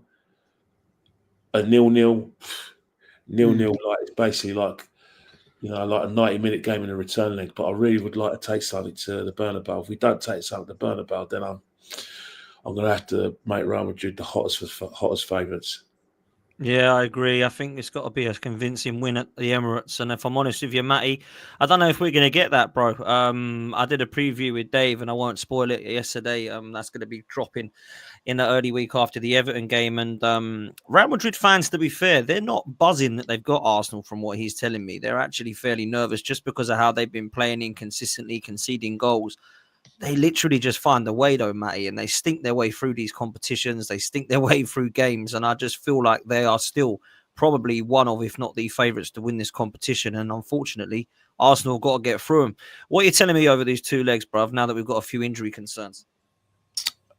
I felt like good evening, everybody. Good, everybody. Big up, man. Big up, bro. It's a pleasure to meet you, brother. Good evening, mate. Good to see you, man. I felt concerned genuinely before the injury yesterday. I felt actually worried after the injury. yesterday. I feel really, really worried because I've said all year long, when Saliba is on the pitch, you have to have Magalhaes next to him. It has to happen. You have to have it. Now, Kivior is probably going in there. I've heard some talk today of people talking about moving Tierney, this Ben White. That's asking a lot for Ben White to come off of a layoff and then come directly into a match against Real Madrid. So more than likely, the manager is going to revert back to what we saw yesterday. He's going to go with Kivior. He may save Ben White for the return leg, but he's probably going to go with Kivior again. Now, Kivior, we already know what's coming. I don't have to tell you. You already know what's coming. Now, can we score goals against Real Madrid? Yeah, we'll probably get 1 or 2 goals. But it's going to be that return leg in the Bernabeu where the class of Madrid is going to rear its head again. And it's going to show how far we are away from competing against teams like that. And I'll throw you a curveball. Let's say we do get past Real Madrid. We've got 3 other games to go in this competition. And we've got players dropping like flies about a week. So for me, I just don't see it. Now, if you want me to give you a score, I could easily give you one. I'd probably say it's going to end up being 4-1, 4-2 on aggregate, more than likely. They're going to be cautious. They're not going to come out and go 100 miles per hour like Kenny said. They're just not going to do it because they know that, we have a tendency that we could, if they do that and it goes wide open, then anything can happen. But I just think they're going to play like they played when they played Man City. They're going to play with 2 banks of 4. They're going to wait for us to slip up. And those opportunities that you've seen when we play lesser teams, like Fulham, they couldn't put the goals away yesterday. They had the brother had a clear-cut header yesterday, couldn't put it away. Now, if that goes in and they scored the other goal yesterday, it's 2-2. When we play other teams that can't finish their food, teams like Real Madrid will punish you for it. Everybody has to be on 100 miles per hour locked into the game. And that's my concern because we have tendencies to lapse. We have major tendencies to lapse in crucial games. That game yesterday had no pressure on it. The game next week will have a lot of pressure on it. You're going to have a lot of pressure. And this team doesn't function well. This manager doesn't function too well with a lot of pressure on it. So for me, I think it's going to be, we'll be in it the first tie. We'll be at home. Crowd be behind them. Saka, might get a goal. Waneri might get a goal, depending on how that goes. We might get a 1, like I said, 1-2, 2-1, something along that line, maybe even a draw. But when we get back to that Bernabeu and the lights come on and they see the white jerseys hanging, they see the kits, they see the trophies, they walk down the tunnel, they smell the newness of that stadium. And Saliba's walking by Champions League trophies. And you got all this coat. You got Mbappe going over there shaking his hand. The night beforehand, they're going out getting steaks. And they say, hey, man, come on over, man. Come on over. Can I just say, I'm loving this. I agree with a lot of what you're saying. I just want to say, and I know this won't go down well on this panel, but big up to Mikel Arteta, yeah? Because 3 years ago, we weren't talking about walking out of the Bernabeu next to Mbappe, next to Bellingham, next to these players. Yeah, we're talking about walking out against Bodo Glimt. We're talking about walking out against Zurich in the Europa League. Well, Christian, yes, hold on. Cool, you can go in after, but yeah, I'm just gonna say big up because we're playing Real Madrid in the quarterfinal of the Champions League. Yeah, we're gonna go Bernabeu. The conversations we're back in 8th, 5th. So for 3 of those years, we went. He took us to the stadium. He drove us over there. So I can understand what you're saying. My point is this right here. I was told back when we was 8th, 5th, and 5th, we were supposed to be buying world-class players for games like next week. Where are the world-class players at for the game next week? Nowhere to be found. Not anywhere to be found. We've got one player. We got one player that we hanging out with hopes on going into that game next week, which is why everybody was begging for him to come back. I'm fine. Either way, I'm fine with Saka being back, so it doesn't matter to me. I don't know about one player hanging our hopes on. Before Gabriel got injured, we have, I think, the best defensive partnership in Europe. Centre-back partnership, anyway. Why are you laughing? Bro, you don't watch other European leagues. How can you say that? Are they not? Do you not watch? You don't watch other European leagues? You've admitted that on this channel before, bruv. I watched some. You would say I watched some. okay. Would you take Rudiger in a combined 11 over Gabriel or Saliba? I wouldn't take any of them out. Put Rudiger in. Thank you. That's my point. You don't watch La Liga. Yeah. So you'll put Rudiger out of the squad for Gabriel Magalhaes and Saliba. Yes. Yeah, you're crazy. Why am I crazy? Who stepped up and scored the winner yesterday when it really had to happen? Oh, Rudiger. Yeah, Rudiger. What's the most important goal Gabriel Magalhaes or Saliba have ever scored in their career? All right, interview with Rudiger this season, yeah. Shout out Culture Cams and I think it was Harry Pinero, yeah. They asked Rudiger who's the best two centre backs in Europe, in your opinion. He said Saliba. But he ain't going to say himself, is he? Let's be real. In his opinion.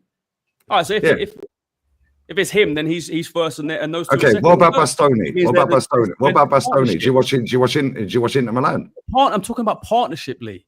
Okay, no, that's fine. Fantastic. Not a partnership by himself, is he? Bastoni, quality player, yeah? Maybe better than Saliba and Gabriel. Not a partnership by himself. Okay, who's the partner next to Rudiger this season? Can you tell me? Asenzo's been playing, no? Who was playing before that? Well, Militao before he tore his ACL. Is Militao better than Gabriel or Saliba? Well, you don't watch it, so you don't know. That's my point. I've watched Militao a lot. It's debatable. Not at the moment. Obviously, he's been injured. I'm talking about right now. I'm talking about right now. Gabriel's out, so it's Rudiger and Saliba. However, when I did a combined, I said it on stream. I never did it properly. My point is, Saliba don't get in over Rudiger. Rudiger is so disrespected. It is crazy. Yeah, forget partnerships. Because guess what? I've seen Rudiger have Chouameni next to him. I've seen him have Danny Carvajal next to him. Yeah, yesterday they had Camavinga at left back, mate. Yeah, they had more trophies than most teams in Europe last season and still won 3 trophies and won 2 this season. Yeah, with injury. Quality team. This isn't my. You're taking what I was saying. I'm not. However, you're going on a complete tangent. Yeah, I was just talking about because you said it's a better centre back partnership than anyone in Europe. Say that again. You said it's a better centre back partnership than anyone in Europe. Centre back partner, I think so. In my opinion, yeah. Saliba and Gabriel together is the best centre-back partnership in Europe at the moment. I'm not saying that Rudiger isn't better than both of them. He probably is. Wow. But in terms of a partnership, I think those two are the best. Obviously, Gabriel's now injured. But Matt, what you were saying is we're hanging our hopes on one player in terms of Bukayo Saka. I don't think we are. Well, we have a solid defensive back line. Thomas Partey is a top quality player. Declan Rice, £100 million player. Yeah, Martin Odegaard, whatever you want to say about him, I think he's a quality player. He's been off it this season, but we know his levels. Did you see? Did you see the behavior of the fan base?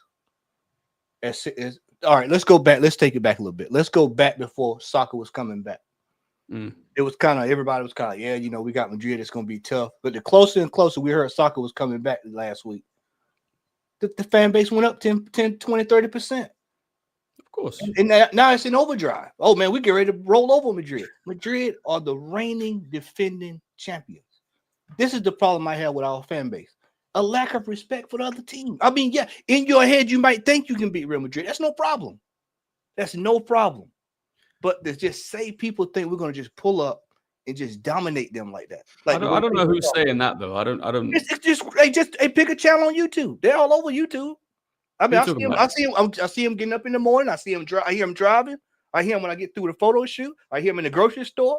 They're all over. They're all over YouTube. I love you, mate. People saying what? That we're going to roll over Madrid. I haven't heard anyone say that. This fan base. Every creator that I know, every Arsenal friend that I have, no, I haven't heard anyone say that we're favourites. Not one person. So on that premise, then, Super Duper Mick ain't as good as everyone rates him, then, because this is phase 5. Don Carlo, what did he do at Everton? Going up against Real Madrid. Yeah, Real Madrid. Yeah, but they're crap. Everyone's been saying they're playing crap. They keep conceding goals. It doesn't matter how bad Real Madrid are playing. They could still turn up on a day. And when they come in the Champions League group, 22nd, something like that, 21st, 22nd. So if somebody is the chat is saying over there, the chat about 14th, I think. We saw this same behavior last year with Bayern Munich, and that's actually how I think the game's going to play out. To be honest with you, I think it's going to play out the same way it was with Bayern last year. Close. Yeah. I agree. It could do 100%. We were the better team in that first game. I think we should have won it. Against Bayern last year, did we have many injuries against Bayern last year over 2 legs? No. Nope. So why did the manager foul against a very average Bayern Munich team. He got his midfield wrong. He got his midfield wrong. He got his tactics wrong, did he, Kenny? Well, no, yeah. If you say tactics, but midfield, Bayern Munich, even in the first game, and especially the second, they had a spare man in midfield. Yeah. I think that's why they beat us. I think the underlying issue here is that, and I hope we win. I really do.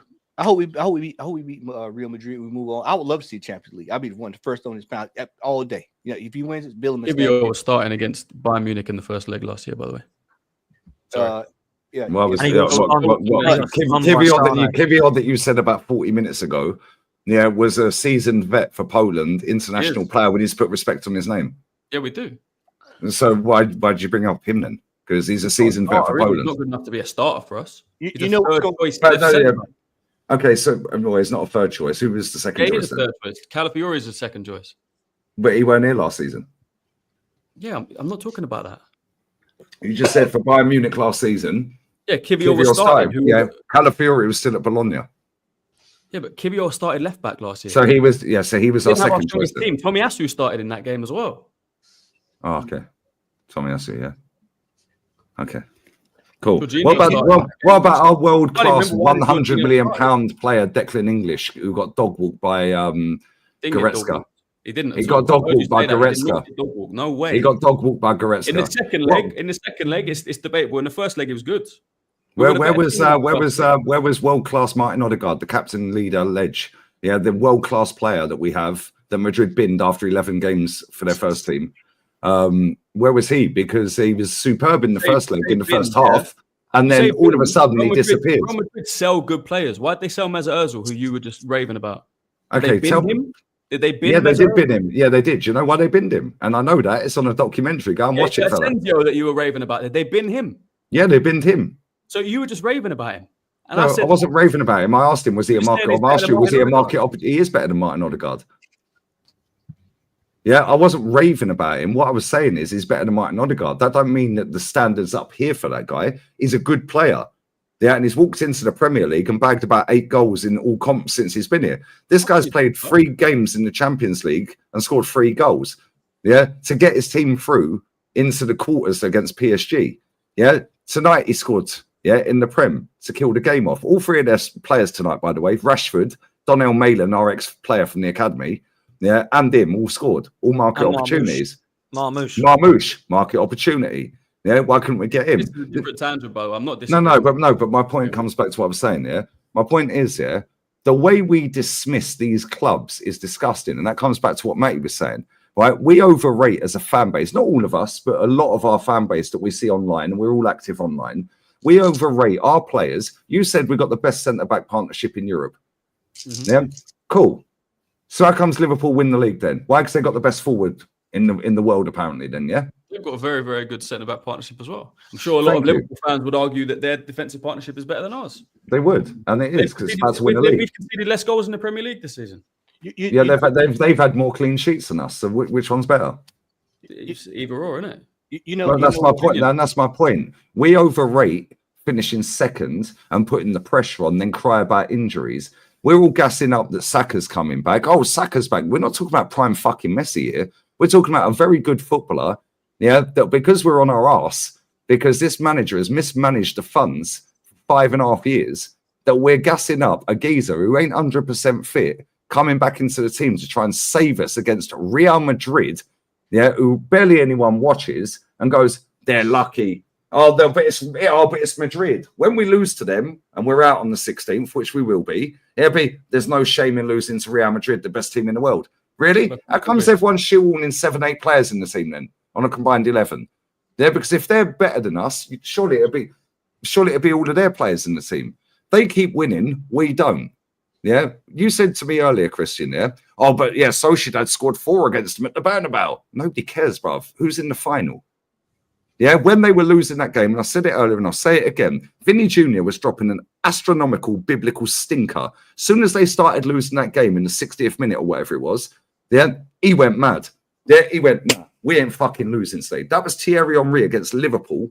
Yeah, when he picked the ball up and ran around the old team and scored that trick that day, yeah? And Michael Owen scored, and I can't remember whoever else scored, yeah? Right? That was a Thierry Henry moment there.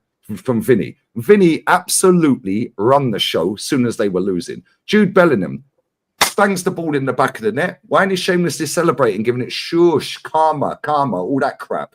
No, just run back to the halfway line. Yeah. Why? Because their fans hold them accountable, bro. And this is the problem with English clubs, especially Arsenal and Man United and Chelsea. Yeah, less so with Chelsea, but it's getting there. Yeah, Tottenham, Arsenal, Man United. These clubs, yeah, will do any shameless crap. Yeah, Declan Rice shushing at 1-1. Bruv, you're fucking 12 points behind at that point, and you're shushing. Who are you shushing? Get the ball, run back to the halfway line. No elite mentality, bro. Yeah, their fans were booing Vasquez, 5 times Champions League winner. Bro, they have booed their team on the pitch after a final loss to Barca this season, booed every player. And Mbappé'd a lot of them. Manager's name gets called out, boo. Most successful manager in their history. We couldn't beat Ancelotti's Everton under this manager, and we're supposed to go and beat Real Madrid. No chance. Yeah, I'm telling you right now, no chance. We're out on the 16th. Come back, we'll do a fucking stream. Happy days. Yeah, I hope I'm wrong. Let me do the super chats, and I've got one last question before we do come to wrap up for the panel. Big up to Sue. She says, big up Dan, panel, and the community. Big up to you, my bro. Tom says, if Slot hits 90 plus, he's proven he's better than Mikel Arteta. Well, let's be real. He's already won 2 different Premier League, 2 titles with 2 different teams. T. Gunnar, when does the rebuilding stop? Every season we're talking about players we need. I think this is absolute facts, by the way. I was actually going to bring that point short. Something similar. Crazy. Absolutely crazy. Every single season. Curtis Jones at right back. He played well. He actually played well. Do you know what? He was really good. That game was a clown show, though. I can't lie. Yeah, it was, man. Liverpool won the League Cup last season with kids. Yep. Suze also says games missed. Jota's missed 15. Chiesa's missed 14. Elliott's missed 14. Bradley's missed 13. Allison's missed 13. Kanate's missed 8. Jones has missed 4. Trent's missed 3. Gakpo's missed 2. If we had that, we'd be mid-table. If Raya missed 13 games, we'll be in the mud. Wow. Wow. That's an unbelievable Yeah, but they don't tell you these stats because it don't suit the narrative, guys. And this is the point. It's the facts that get avoided. This is the problem. Yeah. Yeah, and let's be real. Yeah, we went through some of Liverpool's players earlier. Yeah? We're not taking Liverpool's players over our players. Out of those players, yeah, where's their Saka? Yeah, where's Salah? They're not missing their best player, are they? We missed 3. We missed 3. It's the meltdown. Or their Gravenberch has arguably been their best midfielder this season. Or their Alexis McAllister. McAllister. All right, Allison was out, yeah, but they've got Kanate's been out. A very, very good keeper to come in. Yeah, I don't see Salah missing 15 games. Jota. How many games? Chat. How many games did Salah miss last season when they were leading the league and on for fucking 4 trophies? Tell me. And then they fell off. Yeah, and then they fell off. Yeah, but guess what? Dan said earlier, out the 12 games, actually it was 12, I remember now, Salah missed 12 games after the AFCON. They won 10 of them. So if he'd missed most of the season this year, you think they'd still be top? Saka ain't missed most of the season, mate. I'm not saying that. So what's your point then? Saka. Yeah, Odegaard missed 3 months. Saka missed. How many games has Gakpo missed? How many has Diaz missed? How many has Jota missed? How many has Kanate missed? Yeah, how many has Allison? Come on, what are we doing here, bro? Injuries are part of the game, so build a squad adequate. Real Madrid had about 60-odd different injuries last season. They've got 4 of their back 5 out currently injured, 2 of them with ACLs. Yeah, and last season, they had another 2 with ACLs, and the goalkeeper with an ACL, he comes back, first training session, does an MCL. Yeah, they still won 3 trophies, bro. I don't want to hear excuses. We've outspent Real Madrid for 12 years. It comes back to the summer for me. Ty, who's Ty? Oh, I mean Christian. Yeah, mate. Christian, do you really ask Lee his football IQ? He's professor in world of football. I learned a lot just in his watch along Dan and Matt. Big up Southport. Hope you're I'm not a professor. It's all opinions, lads, and keep it nice in the chat as well. It's all opinions. We all win, isn't it? 100. Amir says, I'm a United fan and I hope Arteta stays. Arteta in. Fuck off, Amir. Yeah, you want to worry about fucking your manager, mate. He's won 6 games since November in the Prem. Yeah, fucking justice for the egg, bruv. Justice for Ten Hag. Trafford. I will just say one thing. I got a friend who's a big Real Madrid fan, also a big Premier League fan. Chatting to him the other day, and just asked him percentages. He thinks they've been awful this season. He thinks they have to watch. Yeah, they've been crap. Yeah. And he said just because of their heritage in the Champions League, it goes 60-40 them in terms of percentages.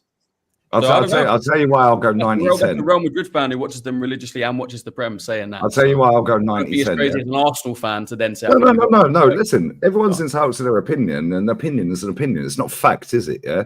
Right. But I go off of facts. He's obviously going off of his facts. We all have our own facts. The facts don't lie. They've been shit all season. Yeah. But what do you class as shit? Because to watch, they're crap. Barca are unbelievable to watch. Yeah. They're only 3 points behind all singing, all dancing Barcelona. They've already won 2 trophies this season. They're in a final. So Barca, by the way. Yeah. They've lost a final. So they've been to 4 finals already this season. And they're still in the Champions League. And they're the current holders. So no matter how crap they've been with all the injuries they've got, they've managed to get a way around it. Whereas with us, we get a couple of players out injured. Yeah. And all of a sudden it's panic stations. And it's an excuse. They don't have excuses, bruv, because they're held accountable by their fucking fans. Let's come to this one. Amika says, people need to understand there's no such thing as long-term managers. There are only short-term managers that keep winning. We've also got Howder says, Christian, you don't have to be rude to Bodo Glimt. They have more trophies than Arsenal in the last 5 years. I think up my Norwegian G, bruv. That's class. Fair enough. I'll hold that one. That's hilarious, bro. It's quite funny, to be fair. And Gilno is not a fan of Lee. He says Lee Gunner went from Arteta will never get top 4 to Arteta will never challenge to Arteta will never win a league. Imagine thinking he was always right. I never said he'd never get top 4. I said it will take us back 5 years. Yeah, the video's still there, bruv. Yeah, I also said I wanted Unai Emery out. And then when this manager was linked with a job, I was like, bring Unai back, please. Like, if Arteta wins a league next year, if that was last year. If he wins a league next year, yeah, that was this year. If we have a bit, just question for Lee. If that has a big summer, yeah, what they're all saying, unprecedented summer, big funds to spend, Berta's war in, chest, striker, war chest, midfielder, Zubimendi. Zubimendi ain't coming to England, mate. He's going Real Madrid. If we have a big summer, we win the league next year. How does your opinion on Arteta change? Do you stick to what you're saying in terms of he failed for the first 5 years, or do you say, look, he built for the first 5 years? I will be the happiest motherfucker, bro. I've got a bottle of Cristal champagne sat in a basket. Yeah, 2004, last time we won the league, obviously. Yeah, sat in a basket with a couple of Cuban cigars sat in a basket. Yeah, that I thought, and I got gassed. Matty, you know this. Kenny, you know this. Yeah, I was gassed when Eddie and Nketiah scored a 3-2 against Man United. I was like, I did the same, Lee. I did the same. And Reece Nelson scored the screamer against Bournemouth. Yeah, I did the same. I was there. I was looking for flights. Was I not looking for flights? He was looking for flights to go to the parade. We were and we believed it, Matty. Yeah, Kenny, we all believed it. DJ, all of us. I was like, and Troops was saying it. It was like, yo, I've seen a lot of title-winning teams, you know, and we're getting mad lucky. Reece, 97th minute. Eddie, 93rd minute, Jorginho, Aston Villa off the bar. Yeah, bounced off of Emi Martinez and all of this. Then Martinelli scored. And it was like, I reckon we're doing this. Yeah. And then one player got fucking injured and it all fell apart. Saliba. Yeah. The same one player that came in, by the way, was outstanding in the cup final for us. Yeah, that we won. Yeah. And this guy's thrown the cups in the bin. So it's like Rob Holding was better than Cannavaro. Stop making these silly songs up. Yeah, let's just stop doing this. Let's just stop doing it. And this is what my point is here. They don't do this at Madrid, bro. They're cussing out a 5-time Champions League winner. Fuck him. Get him out. He's got the armband on. Get him out. Piss him off. Go on. We're cussing up Anna better than Cannavaro. You never watched Cannavaro. What did the fan say about the clapping yesterday? He said they were talking about who was it they were talking about, Lee? That played for Madrid. They say he stayed too long. Should have left. Oh, who was that, mate? Who was that? Vasquez. Yeah, no, not Vasquez. No, but they hate Vasquez. Yeah, it was somebody. They hate him. They said he stayed in the team too long. Should have retired. This is why we can't stand him or something. Yeah, it was Vasquez. Big up Sam. It's Vasquez. Vasquez is 32 years old, 33 years old. Yeah, this guy has been a backup player. Yeah, so he's been like a Carl Jenkinson, one of them types, yeah. But then he's got lucky that Carvajal, who's the same age, yeah, has been in and out with injuries over the decade or whatever he's been there, yeah. So he's played and he's won trophies. Why? Because they've had moments players. They always have moments players. Yeah. Sam's in the chat. He's a Real Madrid fan. He can't stand the guy, bro. I've never met a Madrid fan on the chat or in person in Spain. Yeah. Or when Dave's doing the streams outside the Bernabeu. Yeah. He's walking around going, what do you think of Vasquez? Puta. Yeah, puta madre. Hijo de puta. Yeah, bro, they can't stand him. This guy's wearing their armband. They're booing him all the way through the fucking game. Him and Tchouaméni, they can't stand him. Yeah. Standards, Levels. bro. Standards are different. Standards Now are imagine, different. yeah, Starboy who's got one goal in a quarter-final or around the 16 to help us win an FA Cup later down the road. Now imagine we all boo him because he's dropping a stinker. Oh, you're so negative. This guy's won 5 Champions League. Forget the rest of the trophies. He's probably won about 15 trophies there. I think Like, it's a come bit on. disrespectful to reduce Saka to one, to just all he's done is one goal in a Champions Well, his League. most important goal helped us win an FA Cup. Yeah, you don't rate Well, Harry I think Kane he's because he had scored more 1-0. for us, yeah. He's Yeah, done it for England. Harry He's done Kane's it never for won a Champions League in the trophy. So league. every goal before this season that Harry Kane scored has been irrelevant. Yeah, because he ain't Right. 1-0 off of his goals. Fantastic footballer, by the way, and we should buy him in the Us summer. Tottenham fans, yeah, if every single goal Harry Kane scored is irrelevant. Yeah, Tottenham fans are it's not, deluded, it's not, bruv. man. He's won no We're trophies for reducing- Tottenham. we're reducing- I think this is where we're different, and a lot of fans are different. I watch football week in, week out because I love watching football, yeah? I wouldn't trade an entire season of enjoying watching Arsenal just for one day of winning a Carabao Cup, and a lot of fans would. Yeah, but I've heard you say that, unfortunately, sorry to break it to you, Christian, yeah, they've been handing out trophies and medals to the winner, yeah, since all of us were born. 150 odd years, nearly 160 years. The aim of the game is to compete to see who's the best. The best gets a trophy and a medal. Yeah, it doesn't matter about how you're feeling about watching it. Doesn't matter about your emotions watching it. It's to see who the elite athletes are competing against other elite athletes to see who's the best. Nobody cares about all the emotion, the drama, and all the crap, and how you feel about it, and to get away from the day-to-day grind. I care about. No, but that's you. That's a you problem. That's a me problem. That's a Kenny DJ. If you offer me next season, we play brilliant, and this might be controversial. People might not want to hear this in the chat.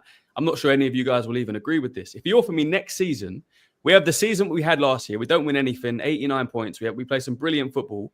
We're a very, very good team. Or you offer me the season that Man United had 2 years ago, where we hate our team. Where they won the cup. Players out, we want the manager out. Yeah, it's toxic week in, week out. We don't enjoy the football, but we win a Carabao Cup. I'll take our season from last year. We'll go and support Brighton then. Because they play better football than us. It's how I feel about football. I care No, more but this about but Christian, this is the problem. It's not about how you feel about football. necessarily a It's an problem. elite level sport, brother. So why do teams spend all this money then trying to get the best players? What's the outcome? What's the whole reason why teams get best players? I don't think you're getting the point. I'm not saying I don't want to win trophies. Of course, it's to win trophies. I'm not saying I don't want to win. Obviously, I want Arsenal to be winning everything. I'm disappointed in this season because we haven't won anything. This should have been our year. Last year should have been our year. Well, I'll be honest with you, Christian. When I see my season ticket going up another 5, 6, 10, 7, 8% every season, and I'm sitting now, and we come away at the end of the season winning nothing, and I've spent good money going to the games, coming home, sacrificing, getting out of work early, sitting there, freezing cold, paying top dollar for my ticket. I want to see good football. And at the end of it, I want an outcome. And the outcome is a trophy. So and if it's shit football, like we see under George Graham and Kenny and Bertie Mee and all of this lot, yeah? DJ, just question to you then. And maybe if that's your opinion, I get it 100%. Would you rather us play terrible football, have an awful season, this toxic, this player here, this manager out, but win a Carabao Cup? Yeah, we did that in 93. We did that in 93, mate. We finished 10th and won 2 cups. Nobody cares. No, it's a valid question, Christian. No, DJ, sorry to cut in, mate. Yeah, DJ, sorry to cut in. Yeah, 1993, we finished 10th in the fucking league. Yeah, we won a cup double. Yeah, we used them 2 cups as part of our total trophy haul to say we're bigger. No, it's a cup double. Yeah, you don't rate the Carabao Cup. Yeah. You win in the League Cup and the FA Cup. That's different. Yeah, but all I'm saying. No, okay, so hold on. Sorry, DJ. Sorry. Yeah, we won 2 cups and finished 10th. On your metric, yeah, that's shit because we were shit. And the football that year, by the way, 93 was dead. Am I lying, Kenny? 2 cups and 10th was not shit. Wasn't good. Yeah, if it was just the League Cup. No, Christian. What I'm saying. After the summer window we had. And we didn't strengthen in the right departments. And we got to the semi-final of the Carabao Cup this year. and the football we was playing has not been brilliant this season, let's be honest, I thought the Carabao Cup was the most important game of the season against Newcastle in the semi-final. And that was based on the poor transfer window in the summer and our football on the whole, week in, week out, was not good enough. So that game against Newcastle in the semi-final, to me, was one of the most important games of the season. Facts. And the manager screwed it up again. And this is what I've been seeing every season. This is what I've been seeing on a regular basis with this manager. Would you rather? Every time, give me a manager. See, I want to see great football. Of course, I want to see great football with Arsenal. I've seen fantastic football with Arsenal. But the bottom line is, whether you like it or not, or whether any fan likes it or not, the buck stops at the manager. He gets paid the money. He's in charge of the team. He sends those players out over the white line. He does the tactics. He does the training. And whether you like him, love him, hate him, whatever, when things don't go right, the manager is accountable for any team. That's Sunday football, Saturday afternoon, local football, non-league, national league, whatever league you want to play in, the buck stops at the manager. And this manager, over 5 seasons, with the money he's had, and by the way, those clowns of players that you reverted to earlier on won us the FA Cup. Because none of them was Mikel Arteta's signings. And Saka was on the bench. Tierney was the only player on the FA Cup that's still at the club. So those players and those clowns gave us a great day out at Wembley and won us the FA Cup those years. So that team that we had then. What I'm trying to say, they got to 2 finals. What I'm trying to say, Christian, is I personally, everyone's got their views. I personally believe that this manager has reached his level. He's reached the ceiling. He's had opportunities time and time and time again. He's had opportunities in semi-finals. He's had opportunities to win the league. He's had the money. He's had the backing. He's had everything he could ever wish for as a manager. He's had the support. The majority of the fans have supported him, right? I personally believe that this manager has had his time at this football club. We've got the new sporting director in. We've got a war chest, supposedly. I think it's time to freshen it all up, start again, bring in someone with a bit more experience, bring in someone that's got a proven track record of winning trophies, and start again and get this club winning a trophy. Because I agree with everything up until one point, which is where I think he's got 1 more year. I think he's got 1 more year. If we're sitting here at this point next year in the same situation, then I'll 100% agree with you. Last summer obviously wasn't good enough. January, I wake up every day thinking about what we did in January. No, I respect you saying that. I honestly respect you saying that. You believe he's got 1 more year. Me, I don't want to trust him with any more money, because I think no matter who comes into the club, whether it's Gyökeres, no matter who comes into the club, I personally believe, and I might be wrong, and I hope I'm wrong. I really hope I'm wrong. But I believe under this manager, whoever comes into the club in the summer, he's not good enough to go that next step.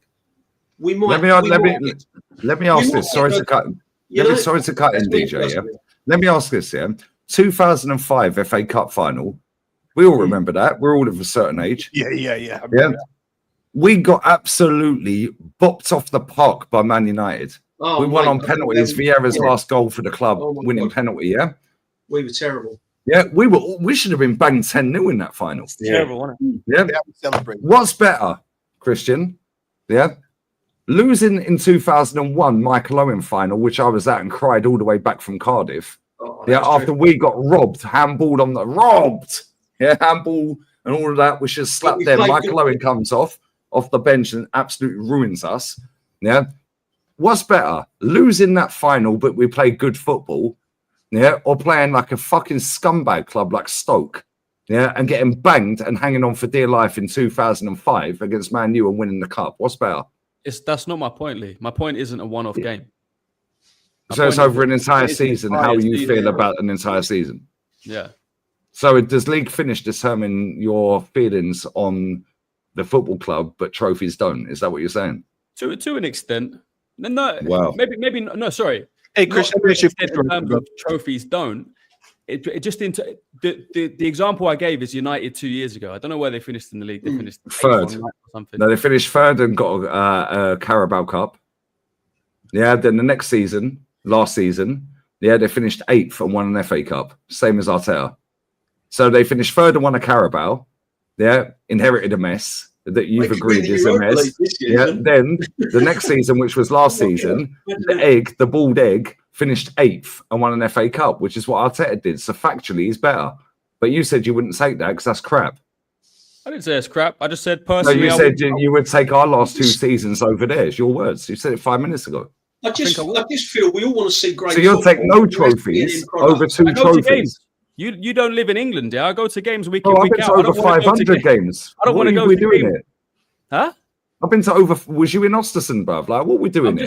I'm just saying. I go to games. I don't want to go to games a whole season, week in, week out, and watch us get smacked up and watch us. No, so you go to games for the wrong reason. You go to games because it's a release from your day-to-day life, and you feel like it's I can feel a certain way. Bro, let's be real with this, yeah? And I'm cool with that. And there's millions of fans around the world that watch football for that purpose, yeah? That's not the aim of the game, bro. The aim of the game is to win. Yes, obviously enjoy it. Hence why I've started watching La Liga religiously on watch-alongs. I've watched it for longer than I've watched English football because it weren't televised back when I was born, yeah? However, if you're watching football, yeah, to feel a certain way and still don't have the standards. See, every time a guy scores a goal, no matter what club it is, chat my line, and it's an equalizing goal and they shamelessly celebrate, I go crazy. Why are you celebrating an equalizer? It's 1-1, it's 2-2, it's 3. Get the ball and fucking go and win the game. Yeah, and this is why Jude yesterday, as much as I cussed Jude Bellingham out for his ability, yeah, that guy got the ball out the back of the net and just runs to the halfway line. Yeah, and guess who won the game? Yeah, if you're watching football, yeah, to feel a certain way and it makes you feel great and happy and sparkly and sunshines and all that, and it makes you feel, oh, I'm watching good football and I'm paying my ticket, which you are, and I ain't knocking you for that. You can think whatever you want. However, at the end of the season, there has to be a trophy or accountability, one or the other. You know what, Lee? That's perfect because see, we all felt, especially us older on the panel, 2008, 2009, 2010, some of the best football we ever seen. Yep. In the end, top flight football, not one damn trophy, not one trophy, not one trophy.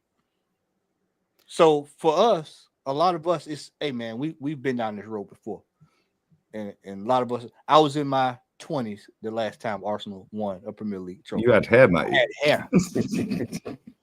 I had hair. I was looking like Christian.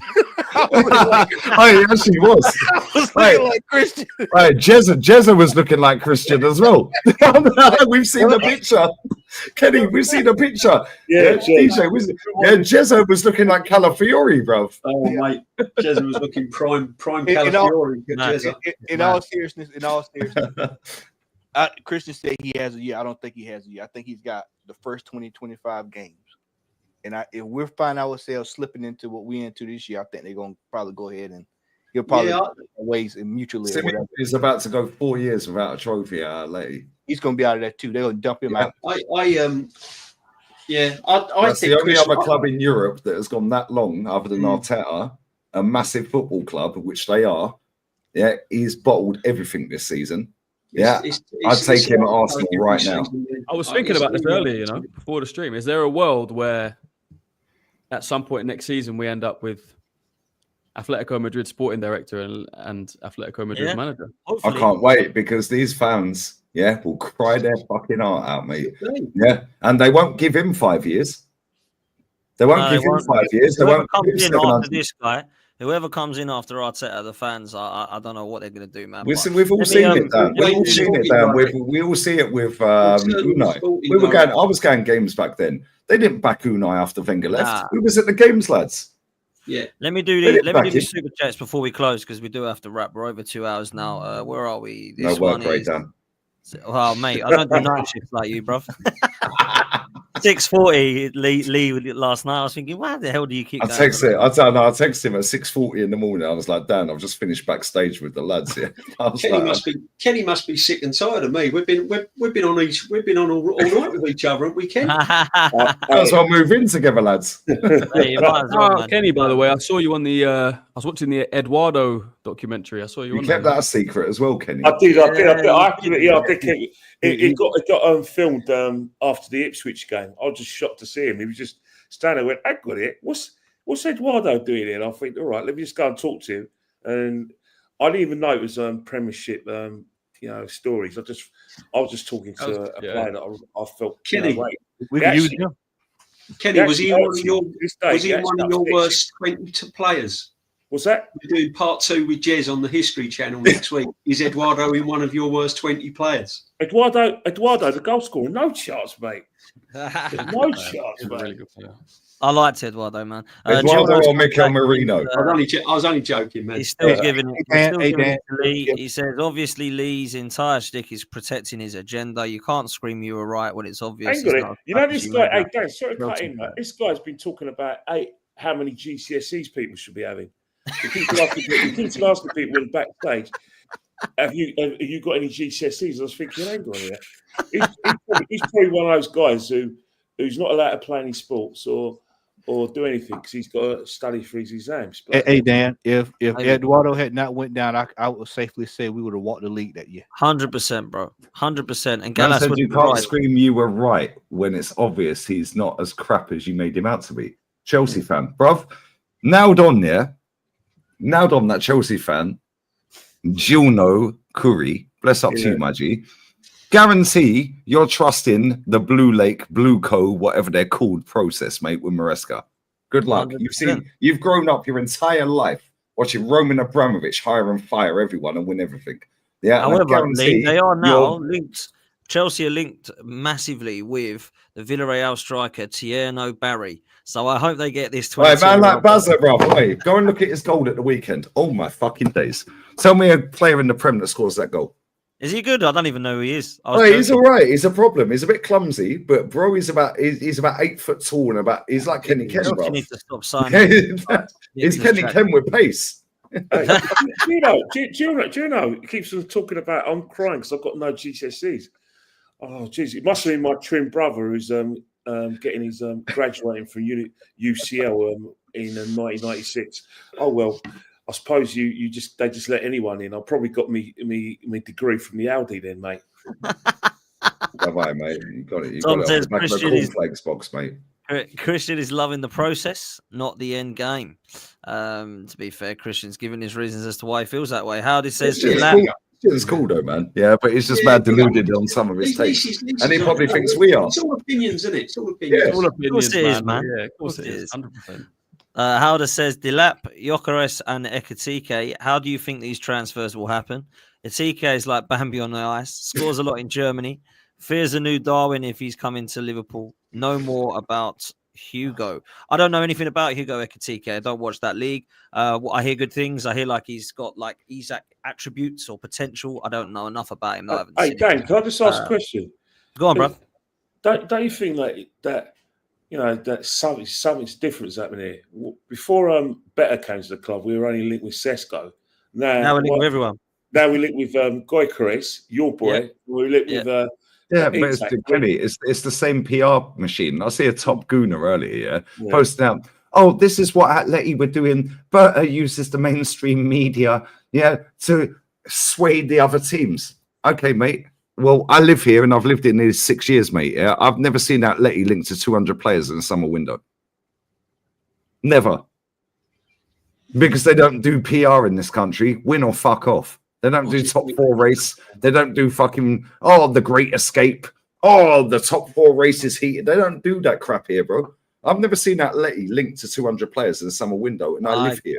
I must admit, I don't get it. But we are, all of this stuff, Dan, is coming out, to take away, and I'll say this, and I'll shut up because I know you want to wrap down, right? They dropped out that Berta announcement the day after Edward Nketiah, the King of Zamunda, as Matty calls him, and Tina Turner sat on the bench at Palace, got to a cup semi-final. Yeah, they then dropped out later in the evening. Ornstein, the biggest brown envelope in the game, dropped out after our former manager and the manager that we were supposed to win a title if he dropped off, Pep, got to a semi-final. Oh, Jokeris. Get out of here, man. Ignore every single one of them. They're frauds. A lot of them. Yeah, hold the shirt up or see you later. There we go. Listen, people, we do have to come to a close. Big up to all of your super chats. I really appreciate it. Thank you so much. And big up to Gabriel for coming on earlier. Yeah. Oh, come on, we love it now, man. We love it now. Oh, there's a question for Christian from Suze before we wrap up. He says, just curious, without any hate, would you take the 1-0 to the Arsenal back in the George Graham days, or would you take the team from the last 3 years? Good question. Yeah, if they're winning, I'll take the 1-0 to the Arsenal, of course. I wasn't talking about winning. I was talking about losing the whole season and being shit the whole season and winning the Carabao Cup. If you're winning every game 1-0 and going invincible, or George Graham years, or whatever you're talking about, of course I'll take that. Well, even the 93 season, Christian, when we finished 10th, we finished 10th and did a double. We only 38 league goals but won 2 FA 2 cups against Sheffield Wednesday. The double is different, man. Oh, winning 2 cups is different. Of course, I'll take that. We scored only 38 goals that season. I finished about 10th in the first Premier League season. If it shines, it's fine. You take the trophies, man. Listen, big up to Christian, big up to DJ, big up to Matty for jumping on, man. Appreciate you reaching out, bro. Big up to Lee, big up to Kenny, and of course, big up to Igal. We're going to send you over to Lee, who's going live again till about 7 a.m. with Matty as well. No, I'm not going 7 a.m. Doing about an hour. He's going to do his night shift. 7 a.m. Get out of here, Dad. If anyone does any Lidl's like night shifts or any Tesco's night shifts and wants them at 5, then just ring up Guns and we'll sort out how you sleep and your sleeping patterns and all that. Dank, I'm on with my Finsbury Park sister tomorrow. Jez is mate. No, Sophie, yeah.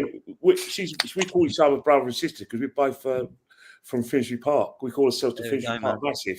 Jezza didn't know she was from Finsbury Park. His face when you said that, Kenny. Oh, I thought he knew. His face went like he'd seen a ghost. I know. Just keep the faith, guys. Keep the faith. Let's up the arse, Pauls. There we go. Pray for Madrid, guys. hashtag pray for Madrid. Hashtag pray for Madrid.